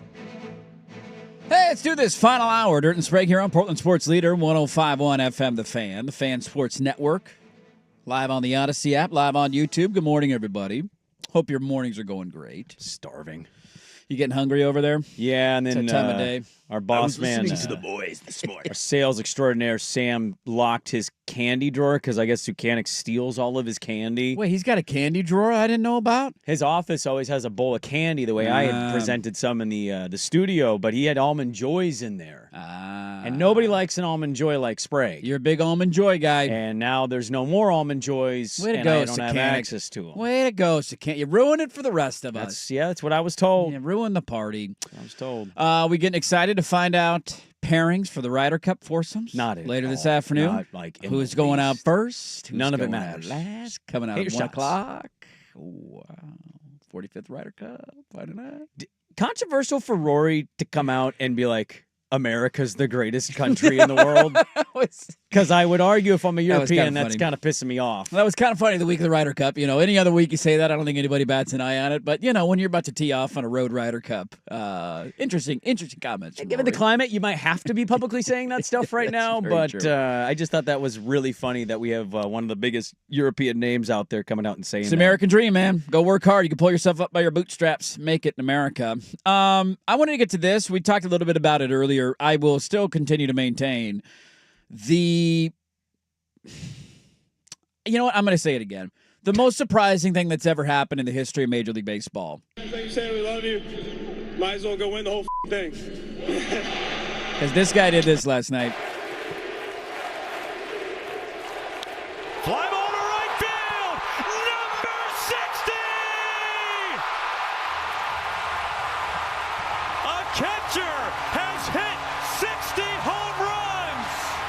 This is a good lesson, too, to don't back down to bullying, because we bullied Jordan Schultz out of a take 2 years ago that Cal Raleigh was the best catcher in baseball. Dude, us and the listeners got him to retract that quick. He said on the air that Cal Raleigh's the best catcher in baseball, and we looked at him, we laughed, we called him an idiot. We said, what the hell are you talking about, Schultz? We get that you're a honk, but let's calm it down a little bit. What about Adley Rutschman? Ever heard of him? Yeah, whoops. Whoopsies. And this is where he's got to stand up to bullies, because we were bullies, and he should have stood up to that take, because at the time, boy, oh boy, did it age perfectly. Cal Raleigh has become the fourth player in the history of the American League to hit 60 home runs, the first non-Yankee to do it, and he didn't do it in a softball field like Aaron Judge did a couple of years ago. He had to do it in one of the toughest hitter parks in all of the bigs. They won their first division title since 2001. Can I have some fun trivia with you? Ooh, you stole the idea that I did not execute. Okay. So go ahead, yes. Now, you might know the answers. I might know if some you of these know answers some of these. if we saw the same Let me tweet. ask you this. Hold on. Casey, what year were you born, were Casey? you alive in 2001? That was the year I was born. He was born in 2001. Yep, September of 01. Wait, what month? September. September what? Yeah, is it your birthday today, Casey? Did somebody steal the limelight from you? No, I'm back. I'm back on the 8th. That was a week ago. Okay. Weeks ago. Okay. Oh man. The number one song in America the last time Seattle won the AL West. This one I don't remember. I'm pretty sure we saw the same thing. Probably saw the same thing. What was the zoot trying? Zoot, right for me a bottle of beer. I forgot about that song. That was not number one, but that's a great flashback right there. What was the? It could have been Macarena. That was about Macarena time, wasn't it? 2001. Macarena was more mid to late 90s. Was it late 90s when that came out? What was the? Damn it, dude! I'm blank. I'm so bad. Macarena was released in 1993. Yeah, mid 90s. Wow. I remember That's doing a that as a blurb. child. What's the one with the? I know the answer. I don't remember this song being released in 2001. If you would have asked me when the song was released, I would have said like 2010. Oh, yeah. And I don't know if you feel the same way. I'll just give you the song because you're not going to guess it. Sure. Fallen by Alicia Keys. Does that have 2001 written on you? Yeah, early 2000s had a real R&B moment. I know that it did, but I just, for some reason, I think of Alicia Keys as later than that. That was her big record breaker. I know, but I remember her breaking it in like 2010. Maybe I'm just late to the music scene. Number one, or actually not number one. You're almost a decade late to the music scene. Very late. Yeah. I find out things. Hey, have you ever heard of this guy? Like, yeah, dude, we've been listening Who's for 10 Oasis? years. I don't know. Yeah. There was we actually talked about this earlier. Shrek, the original Shrek movie. This is why I meant to bring it up, because I had Shrekking in my magic Shrekking hat. in your magic hat. I know. Shrek, the first Shrek movie had just been released in theaters. You know what other song came out 2001, I want to say it was? Because Let me look up the top songs of 2001. Smash Mouth. Somebody once told me the word. Yep. Yeah. Because that came out the same time as the movie. You actually brought up Shrek earlier. I don't know if there's a song in a movie that I connect more in my head than that one. And that's weird. It's stupid. I know. But whenever I see the movie Shrek, or I'm the scrolling on All-Star Netflix, song with that Shrek? song was That's the most? That is the most in my head. Really? I don't know why. Maybe it's just because it's like one of the first scenes in the movie when he starts walking through. Well, and it's a really catchy tune. It was all over the radio for a hot second. Your top songs of 2001. Are you ready for these? Lady Marmalade. Remember that one? The remake. Moulin Rouge. Bootylicious. Oh, that song became so famous, it became an actual defined word. It did. They had to add to the dictionary. Let Me Blow Your Mind. Who is that one? Little Eve Eve. Look at Kate. Not even alive, Casey, knowing Let Me Blow Your Mind. One of the upsets of the my lifetime, Eve marrying a random rich white guy in Britain. She did? Yeah, dude. I haven't heard Eve of in a long living time. in a great flat to a super rich dude. What else we got here? When It's Over by Sugar Ray. That's a solid song. Okay. Peaches and Cream came out in 2001. Literally had a friend my senior year of high school tell me he had no idea that song wasn't about actual peaches and cream. Who doesn't like peaches with He cream? said, I'm not kidding. I'm not exaggerating. Couldn't quite connect the dots. He said, my mom used to make the instant oatmeal peaches and cream, and I thought they just really enjoyed it like I did. O-Town's All or Nothing. Was O-Town the name of the band? That was the Making the Band. That was the Making the Band? The guy went to prison for that. I watched that show. Nickelback's How You Remind Me came out in 2001. Swag? How You Remind Me? This is right in Swag's alley. This is how Where the party you at? remind me. Yeah. Fun walk down memory lane. So those were some of the top songs in 2001. A few other quick notes. Julio Rodriguez was 8 months old. Yeah. When the Mariners last won the division. Almost all these guys were like 4. Ichiro was in his rookie year in Major League Baseball. Yeah. It was his rookie season. Yep. The iPod had not been released yet. We did not have the iPod. And the first Harry Potter film was the #1 movie in America. See, that one's tough. The first Harry Potter kids movie. are like in their mid-30s. It's just that one's tough. That's how long it's been. I love when you've had something this long, and then you get to go back and revisit it. You know, for if you remember 2001 and some of the songs in the movies. The Mariners have won their first division title in a quarter century, essentially. Now they get ready for postseason baseball. How hungover are they going to be today? Is that a day game for them? They got a getaway day. It's a pretty hungover game. Oh, 6:40. Okay, good. So they're playing later on this evening. If I'm Dan Wilson, I'm like, yo, we're literally doing nothing. Just get right, be ready for the game, and we'll call it good. We've done everything we need to do. The funny thing is about that 01, I remember as if it was yesterday. Yeah. That's one of those like it makes you feel old moments. I went to 2 of those games that year with that team. In the regular season or in the playoffs? Regular season. Regular season games? Yeah, because Ichiro was a big deal, so we went and saw him. Huge deal, dude. I went up there That was massive. twice, 2 different points. Mike Cameron replacing Ken Griffey Jr. We don't need him anymore. I said this in the 6 a.m. hour, but I'll repeat it again. Outside of the Anaheim Angels winning in 2002 as a 75-1 preseason title team, that's the second most shocking thing I've ever seen in baseball. 60 home runs for Cal Raleigh. If you would have said it at the start of the year, if you would have said it in the first month of the season, if you would have said it 2 years ago, you would have been laughed at. Never in a million years did I think that would happen. And every time we've done the moment of wow, he got to 40. Wow, he got to 50. Wow, every time we've done it, it just continues to shock. And last night I'm scrolling through some show stuff. I'm getting ready. I don't have Root Sports, so I can't watch Mariner games. My brother-in-law was there last night, so hell of a night to drive up and go to a game. Sure. See him clinch the division and see 59 and see 60. It's going to take me a while to come up with one in Major League Baseball that will top this in terms of just never in a million years did I see that happen. Poll question we put up 2 hours ago. Cal Raleigh 60 home run season. The most shocking thing you've seen in baseball, yes or no? No is winning 50.8% to 49.2. That's one that we need to add a caveat of show your work. What is more surprising to you in baseball than Cal Raleigh hitting 60 Mine bombs? is only the Angels in 02 because that organization was an absolute disaster for most of my life. They literally made a Disney movie about how laughably bad they were. Angels in the outfield is a quality throwback too. Matthew McConaughey. Is it? It's Danny Glover. Movie? Yeah. Tony Joseph Danza. Gordon-Levitt. Yeah, it's good. It's good. There's cast. a lot of under the radar. It's a good cast right there. Actors. What's and actresses Doc? in What's it. Doc's name from Back to the Future? Al. No, what's his real name? Christopher Lloyd. Christopher Lloyd. He's the angel. He's the Hefe angel. The foster mum is the pigeon lady from Home Alone 2. Yes, she is. Yeah. Good pull. Yeah. I actually have one cosign of the Shrek and All-Star Instant Connection. Okay. I don't know what it is about that song in that movie, but every time I see that movie and I hear that song, I think of Shrek or I think of the song. You got one that's like the most to you, like the song in the movie? That's a great question. When you hear the song, you think of a movie, or if you see like if you're scrolling. I don't watch Shrek. I can't tell you the last time I saw Shrek, but I think it's on Netflix right now. So you log in, if you scroll by it, somebody once told me the word. I don't know if this is my. I didn't really think on this because it's a good one. And you got to get away from movie themes, right? Yeah, like like Indiana Park Jones, Star Wars. You can't do that. Jaws. It's got to be a song that was made and then put into a movie. American Pie has a couple of these for me that when I hear the songs, that's a good one. I think exactly Some 41 comes on in your those kind of bands. Yeah. Those like I don't even know what that genre would be called, but yeah, there's a couple of those songs Kind of that pop punk rock on a little bit. Yeah, they pop on, and I'm like, that's so late '90s. And then I instantly think that was on American Pie soundtrack for sure. How's the Pale Ale, Stifler? Let's get to Thursday Night Football. Man, talk about a big game. Seattle looking for a 3-1 start. Stayed above 500, divisional opponent.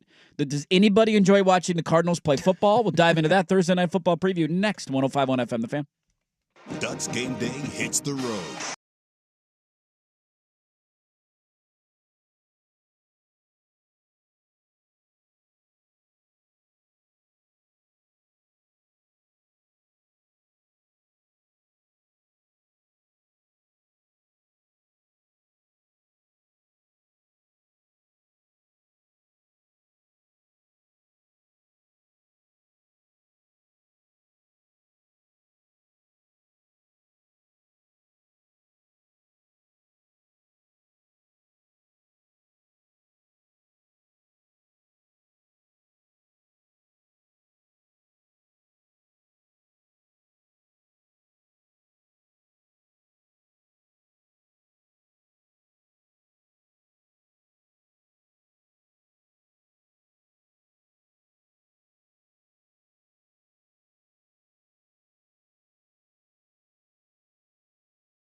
This is Dirt and Sprague on the Fan Sports Network, 105.1 FM and 1080 AM. A couple of good ones coming in.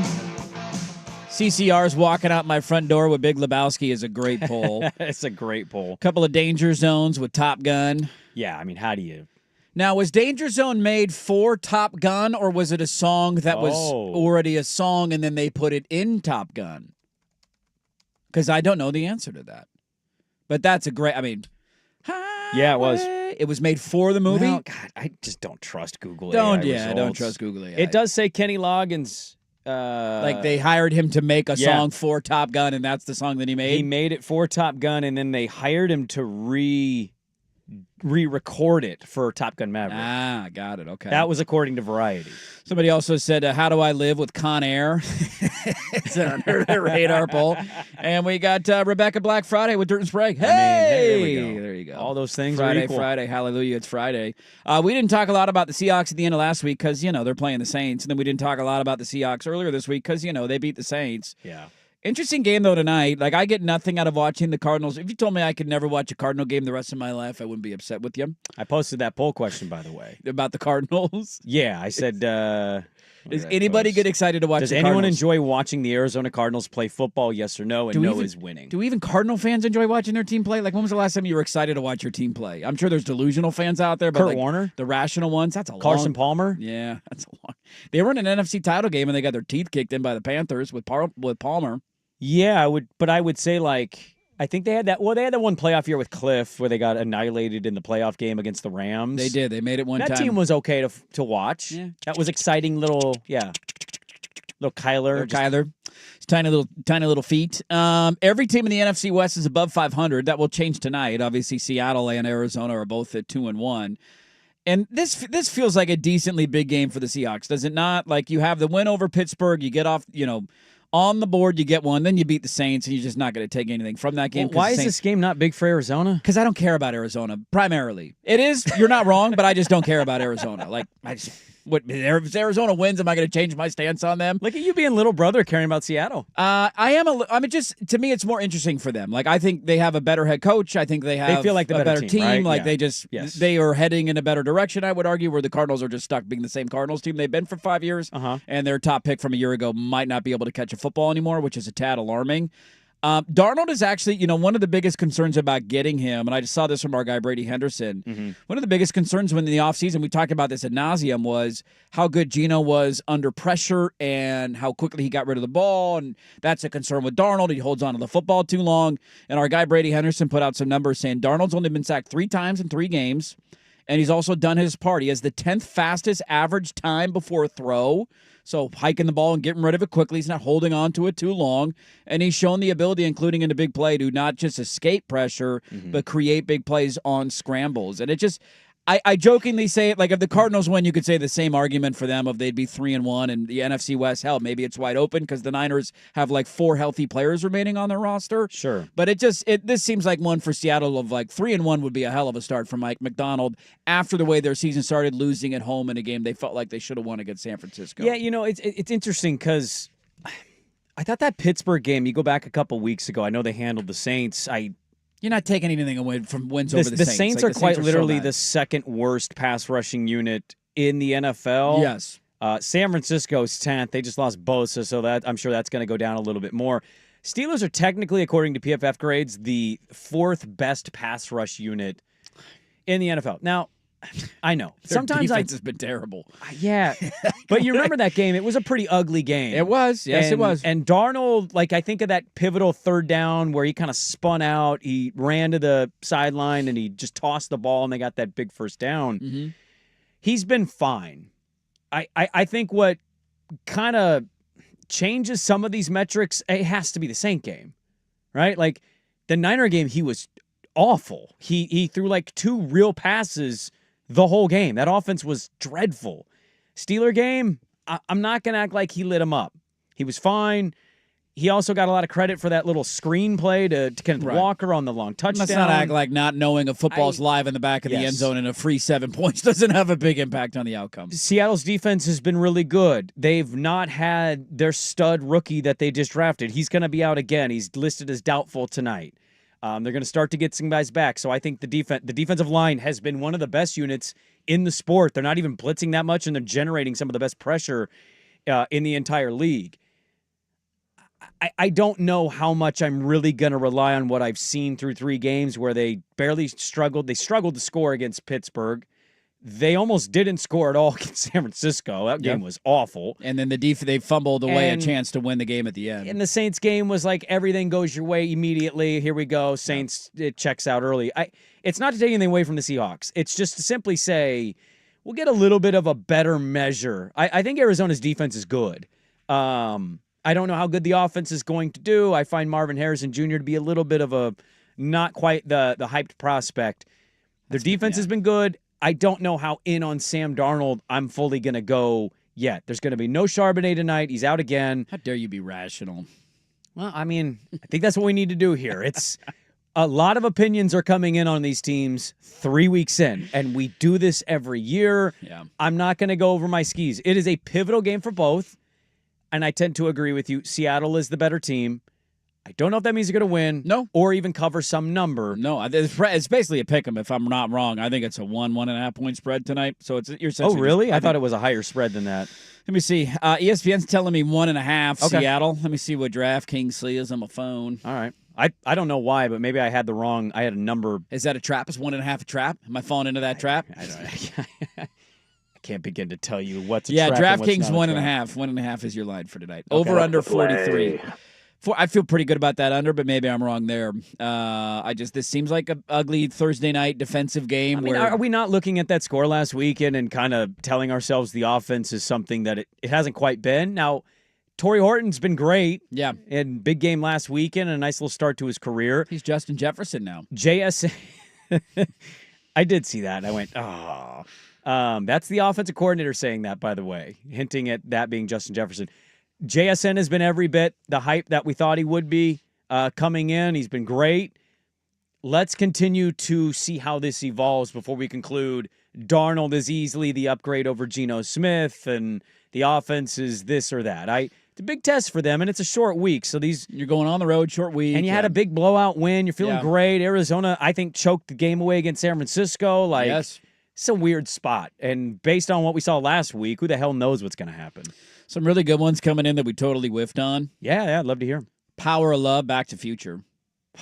I mean, how do you... Huey Lewis in the news. How do you... That one, yeah. I mean, I might take back my entire take. How do you not think of Marty kissing Jennifer? Riding a skateboard. And then think, power It's of a power of love. But I think also, wasn't that written for the movie? I don't know. Was that written for the movie? We need swag. We need 80s swag on this one. Do you know? This is tough because these are... I don't think so. You think that song came out from Huey Lewis and the News and they put it in the movie? I think that was on one of his albums, either 4 or Sports. I can't remember. So check and see what year the album came out, what year the song came out, and then what year. Because when did the first Back to the Future get made? 85? Is that the first one? Yeah. Also, we got Breakfast Club, Don't You Forget About Me. That's a good one. Don't you? Yeah, it was written for the Back to the Future soundtrack. So it was. It was. The music video is Back to the Future. The music video is Back to the Future? No, it was written for the soundtrack. Yeah. Power Love See, was written this for is the what's soundtrack. tough is these are absolute jams. I don't want to dismiss them. I'm doing a different angle here because some songs are not made for the movie and then they get put in the movie. Well, I guess some of them get put on the soundtrack, but like specifically written for the movie soundtrack is different than being added to the soundtrack. Yes, agree with you. Like, I don't think Smash Mouth All-Star was written for Shrek's soundtrack. No, it was out long before Shrek. Long before that. Yeah, so I think they just used it and it worked perfectly. Yeah, the American Pie songs I'm noting were standalones added to different scenes of the movie. Yes. And you just think of the songs. 1999 All-Star came out. So it was out a full 2 years before the Shrek movie. It was a Y2K song. It was a Y2K song, yeah. Fun walk down memory lane. Swag, do you have one for you that for whatever reason a song comes on and you think of a movie? Gonna Fly Now in Rocky when he's running up through the streets and up the steps. Okay. It's a good song. Sure. It gets you going every time you hear it. It's a good anthem. It's a really good anthem. All righty, there you go. Thursday Night Football. Cardinals suck. I'll be watching. What if they win? Prime. They still suck. We said the Dolphins suck. You can argue they should have won that Bills game. You're not wrong. The Dolphins would still have sucked. So what's the okay? So we're going in saying the Cardinals suck. I'm not taking any What's way the big conclusion conclusions. if they beat the Seahawks? They tonight? still suck, and maybe the Seahawks got problems. Yeah, I That's think the this takeaway. I think this game is all about the Seahawks. Yeah, they'd be Agreed. 3-1. It's Agreed. all about the Seahawks. Thank are you. they actually taking steps and Your little sandstorm uniforms copying Oregon down there? Nobody cares about you, Cardinals. You think in Phoenix they're saying, yeah, tonight's all about the Seahawks? No, in Phoenix they they're care not. about the Cardinals, but nobody outside of Phoenix cares about the Cardinals.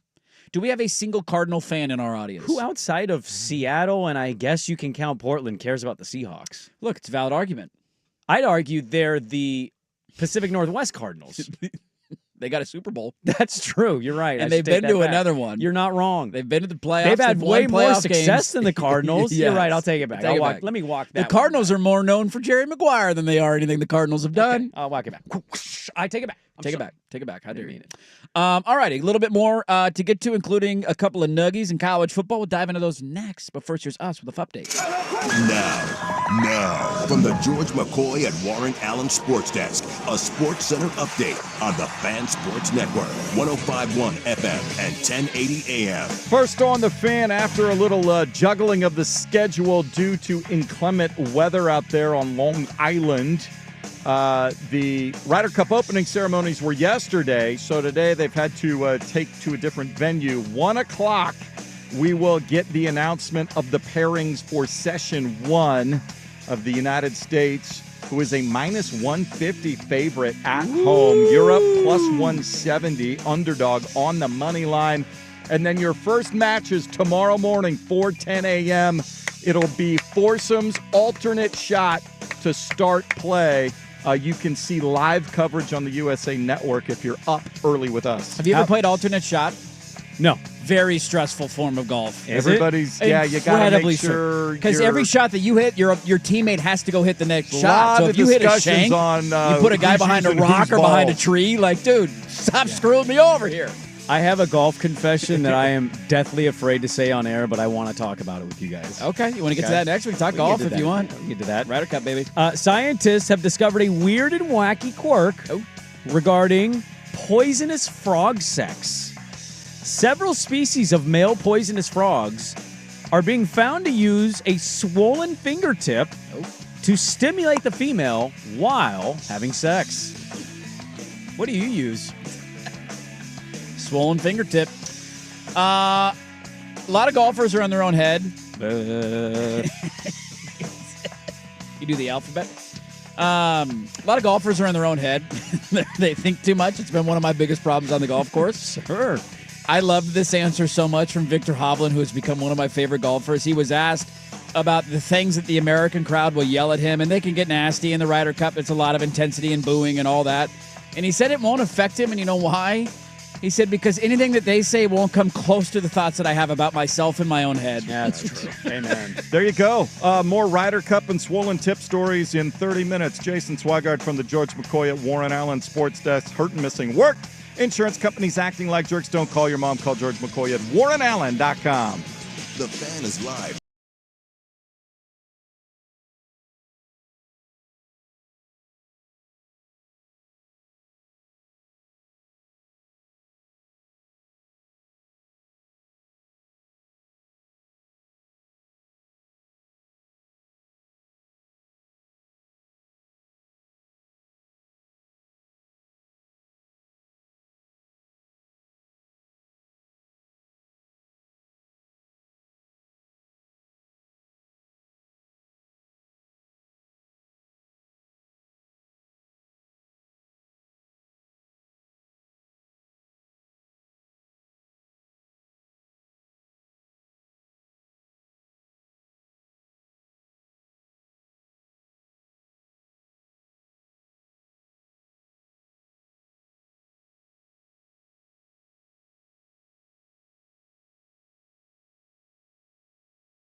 Solid poll. Fly Like an Eagle, Space Jam. Oh, it's a great one. That's good. Phil Collins has a couple of these for the movie Tarzan. There's kids' movies these apply to. Armageddon, Aerosmith. Oh, Don't wanna miss a thing. I haven't heard that song in so long. What do you got? You got Elton John's "Circle of Life" and "Lion King." See? Yeah. But see, those are specifically made. Now, you came up with one. What's your swag? "Time of My Life" and "Dirty Dancing." The time of my life. Hey, baby. I'm Michael McDonald's penis. You played that album on the vinyl yet? No, I can't touch it. Feels weird. Gotta be honest. I need you guys. Weird. I need you guys to do a duet together where Swag's doing his like low octave and you're giving me the high Michael McDonald voice. I need that to happen, man. We need Swag to have a dialogue with his unit, and I'm the unit. You're talking as the unit. Come on, man, perform for me. I'm trying down here. I'm trapped in these whiteys. A few too many whiskeys. All right, you got a golf thing you want to talk about? You want to talk about golf? Can we talk about golf? Yeah, what are you want embarrassed to talk about golf? Having a golf take? Yeah, I want you to bear with me It's here. going to be like golf cleats. It's probably worse. I'd argue it's worse. Who we sending out first tomorrow, Swag? I'm hearing Duscher and JT. Duscher and JT? Okay, I can't wait. I want to be. It's a big deal. It's a big deal, Sprager. It's 1 a big deal. o'clock. Who do you pair? Alternate shot. I'm sure it is. You got to find who's matchups. I know. I feel like you, Swag, and Rob just need to do a show, and you need to get this out of your system. And my only bummer for the Ryder Cup is golf the weekend in the that it Northwest, exists. Saturday morning, Yeah, 9 Swag will be here. a.m. Ryder There you Cup go. edition. He's doing a Ryder Cup is show. Dirk going to be on that? I don't he'll know. answer his phone. We'll see. We'll see what time I get up Okay, Saturday morning. so I don't know what time he's getting to Grand Central. So yesterday we were in a conversation with a coworker. I will not name names, and they were in a golf tournament, one club against another club. And he said, "Hey, you guys got to play this. We did this new thing this weekend. Yeah, 12-man scramble. Yeah. So he starts explaining it. He's like, oh, but it's different. And he starts walking us through.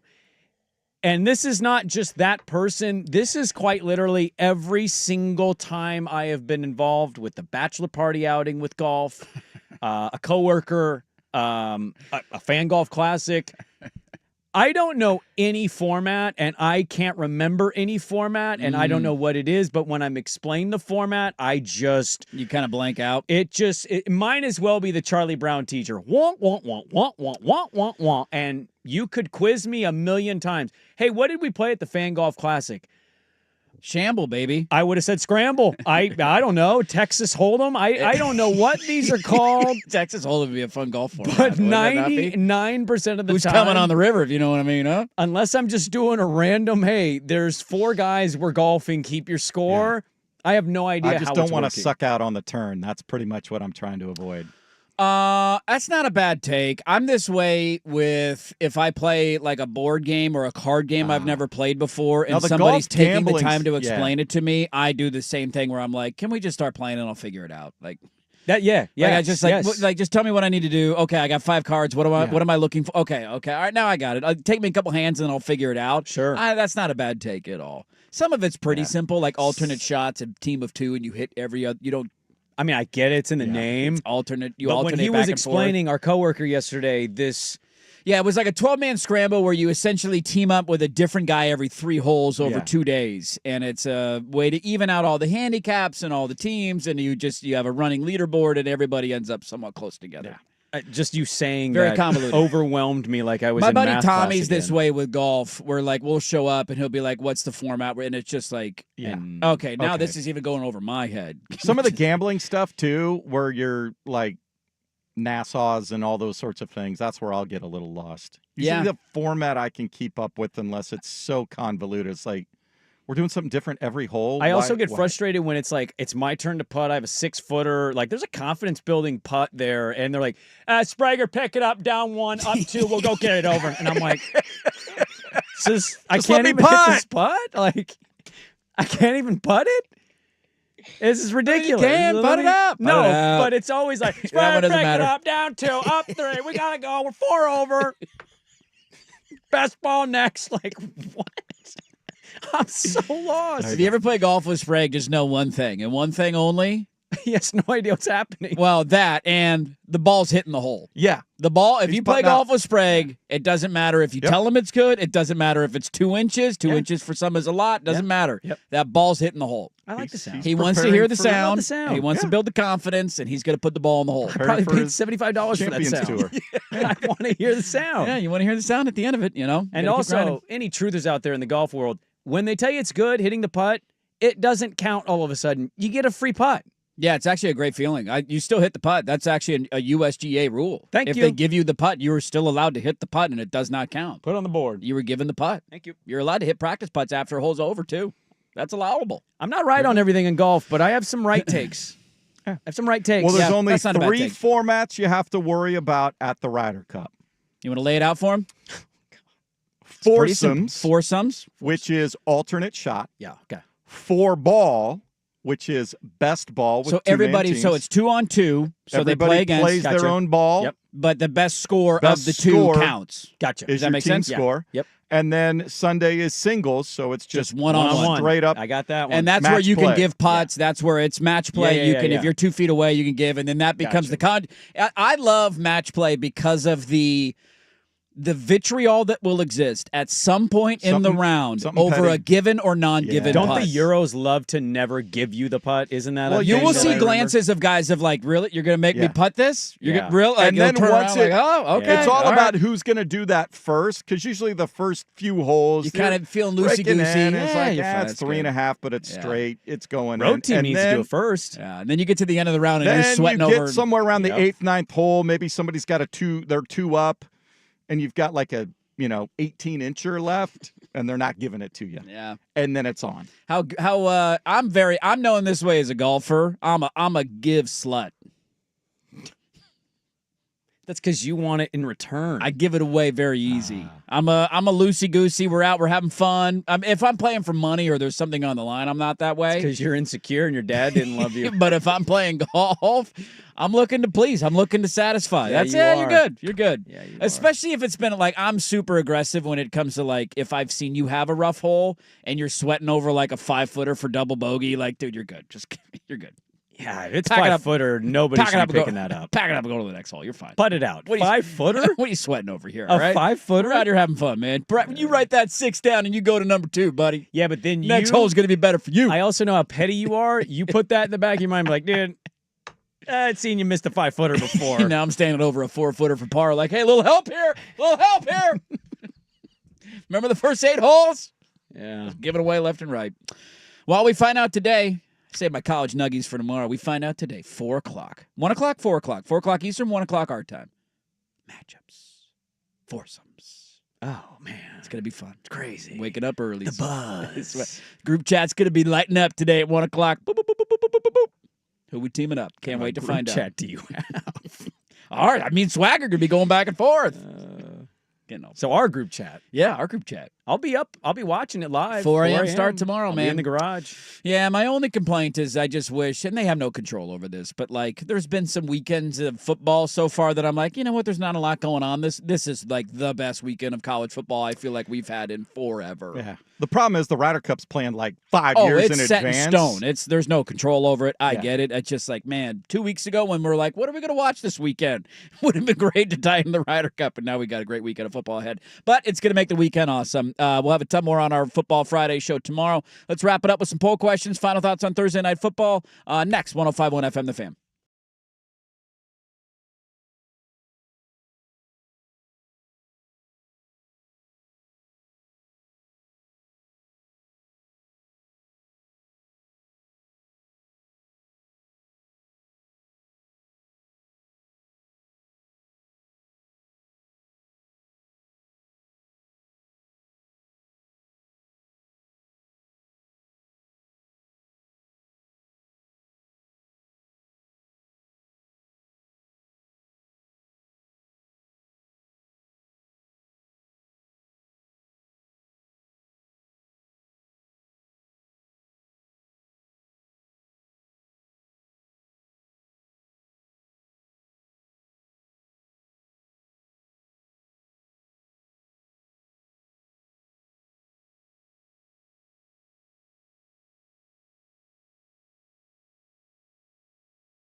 Getting swag going over there. I'm revving his engine. Somebody texting in, fan text line, is it wrong that my flag is half up listening to you talk about golf? No, there's nothing wrong about that at all, dude. You raise that flag over whatever you want to raise that flag over.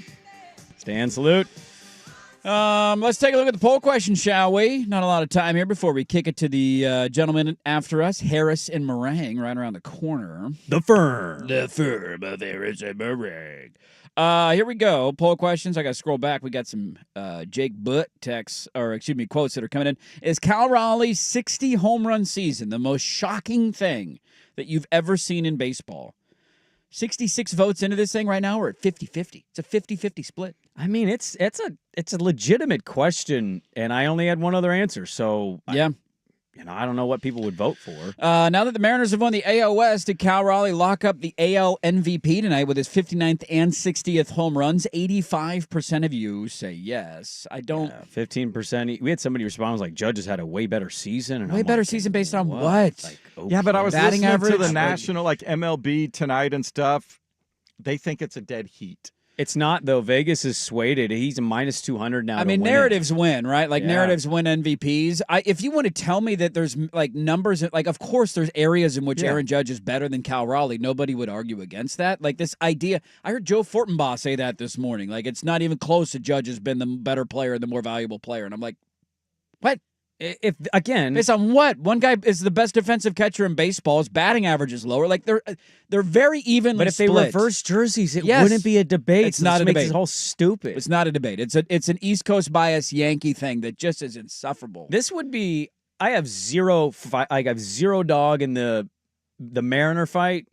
It would be one of the more egregious MVP. This would be akin to Christian McCaffrey losing the Heisman Trophy to Derrick Henry. Yeah. When he did everything and was everything for Stanford's offense. And they went on to win the Rose Bowl that year.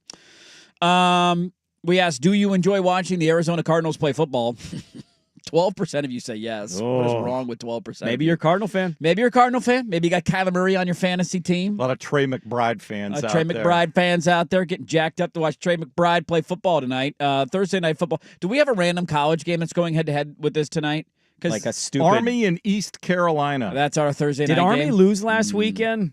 Because they won that Kansas State game, and then suddenly it was I think they were losing to somebody at home. They lost a game to somebody North random. Texas. North Texas beat them at home. North Texas, hey. Yeah, they lost their first game at home to Tarleton State, it was remember? A shootout. Yeah. The Tarleton State team that shut out the Vikings. And then they beat Kansas State. And then they beat, North Texas, South Florida, Boise still, Tulane, and Memphis. Little group of 6 thing building here for the playoff. I might tune into East Carolina Army 4:30 on ESPN. Why not, dude? Let's go Pirates. Is Skip Holtz still there? Is Lou Holtz's son still the head coach at East Carolina? Do you guys remember when he was there? I don't remember that at all. Remember the Bowden kid had a coaching job for a while. I love when the kids come around. Is Beamer going to go back to Virginia Tech? It'd be pretty funny if he did. I don't think it's a better job. It's not a better job in South Carolina in any way, shape, or form. But he grew up there, and there's a strong family pulse. I'll be curious if there's any interest there. Might dive into this Kiffin doc when I get home. You gonna watch that today? I didn't know that was out. Yeah, it's a ESPN one, I believe. Okay. Yeah, it was an E60. I ended up watching a chunk of it yesterday. What did you think? It was surprising.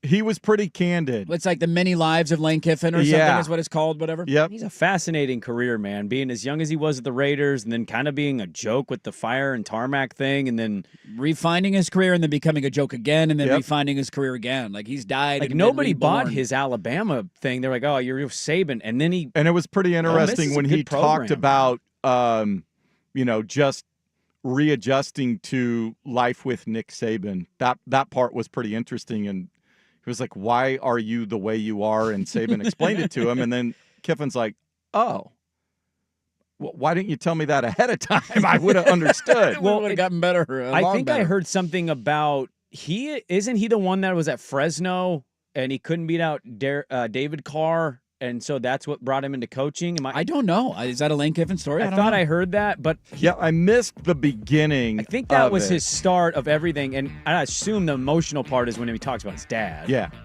I mean, how do you not? Legendary defensive coordinator. You are right. He was at Fresno State from 94 to 96 at quarterback. Yeah, and he basically realized he wasn't going to beat Carr out, so he I'm just not good. turned to coaching. Interesting.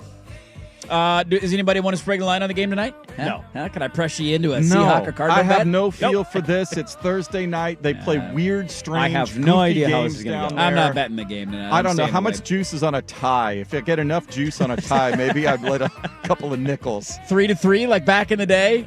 Go to overtime. Nobody can score a touchdown. We'll see what happens on Thursday Night Football. That will do it for us, folks. What a show we had today. Jake Butt. Yeah. Josh Pate. Oh. Dane Brugler. Woo! Bingo, bango, bongo. All 1051thefan.com, 1051thefan on Twitter, at Dirt and Sprague on Twitter. Tomorrow will be a Football Friday. All the final thoughts. Oregon State's got a game day tomorrow. It's going to be a big one. We can't wait to get there. We will talk to you tomorrow at 6 a.m. Thanks, everybody, for watching on YouTube. Like the video, subscribe to the channel if you haven't done so yet. We will talk to you tomorrow at 6 a.m. The firm of Harrison Moran.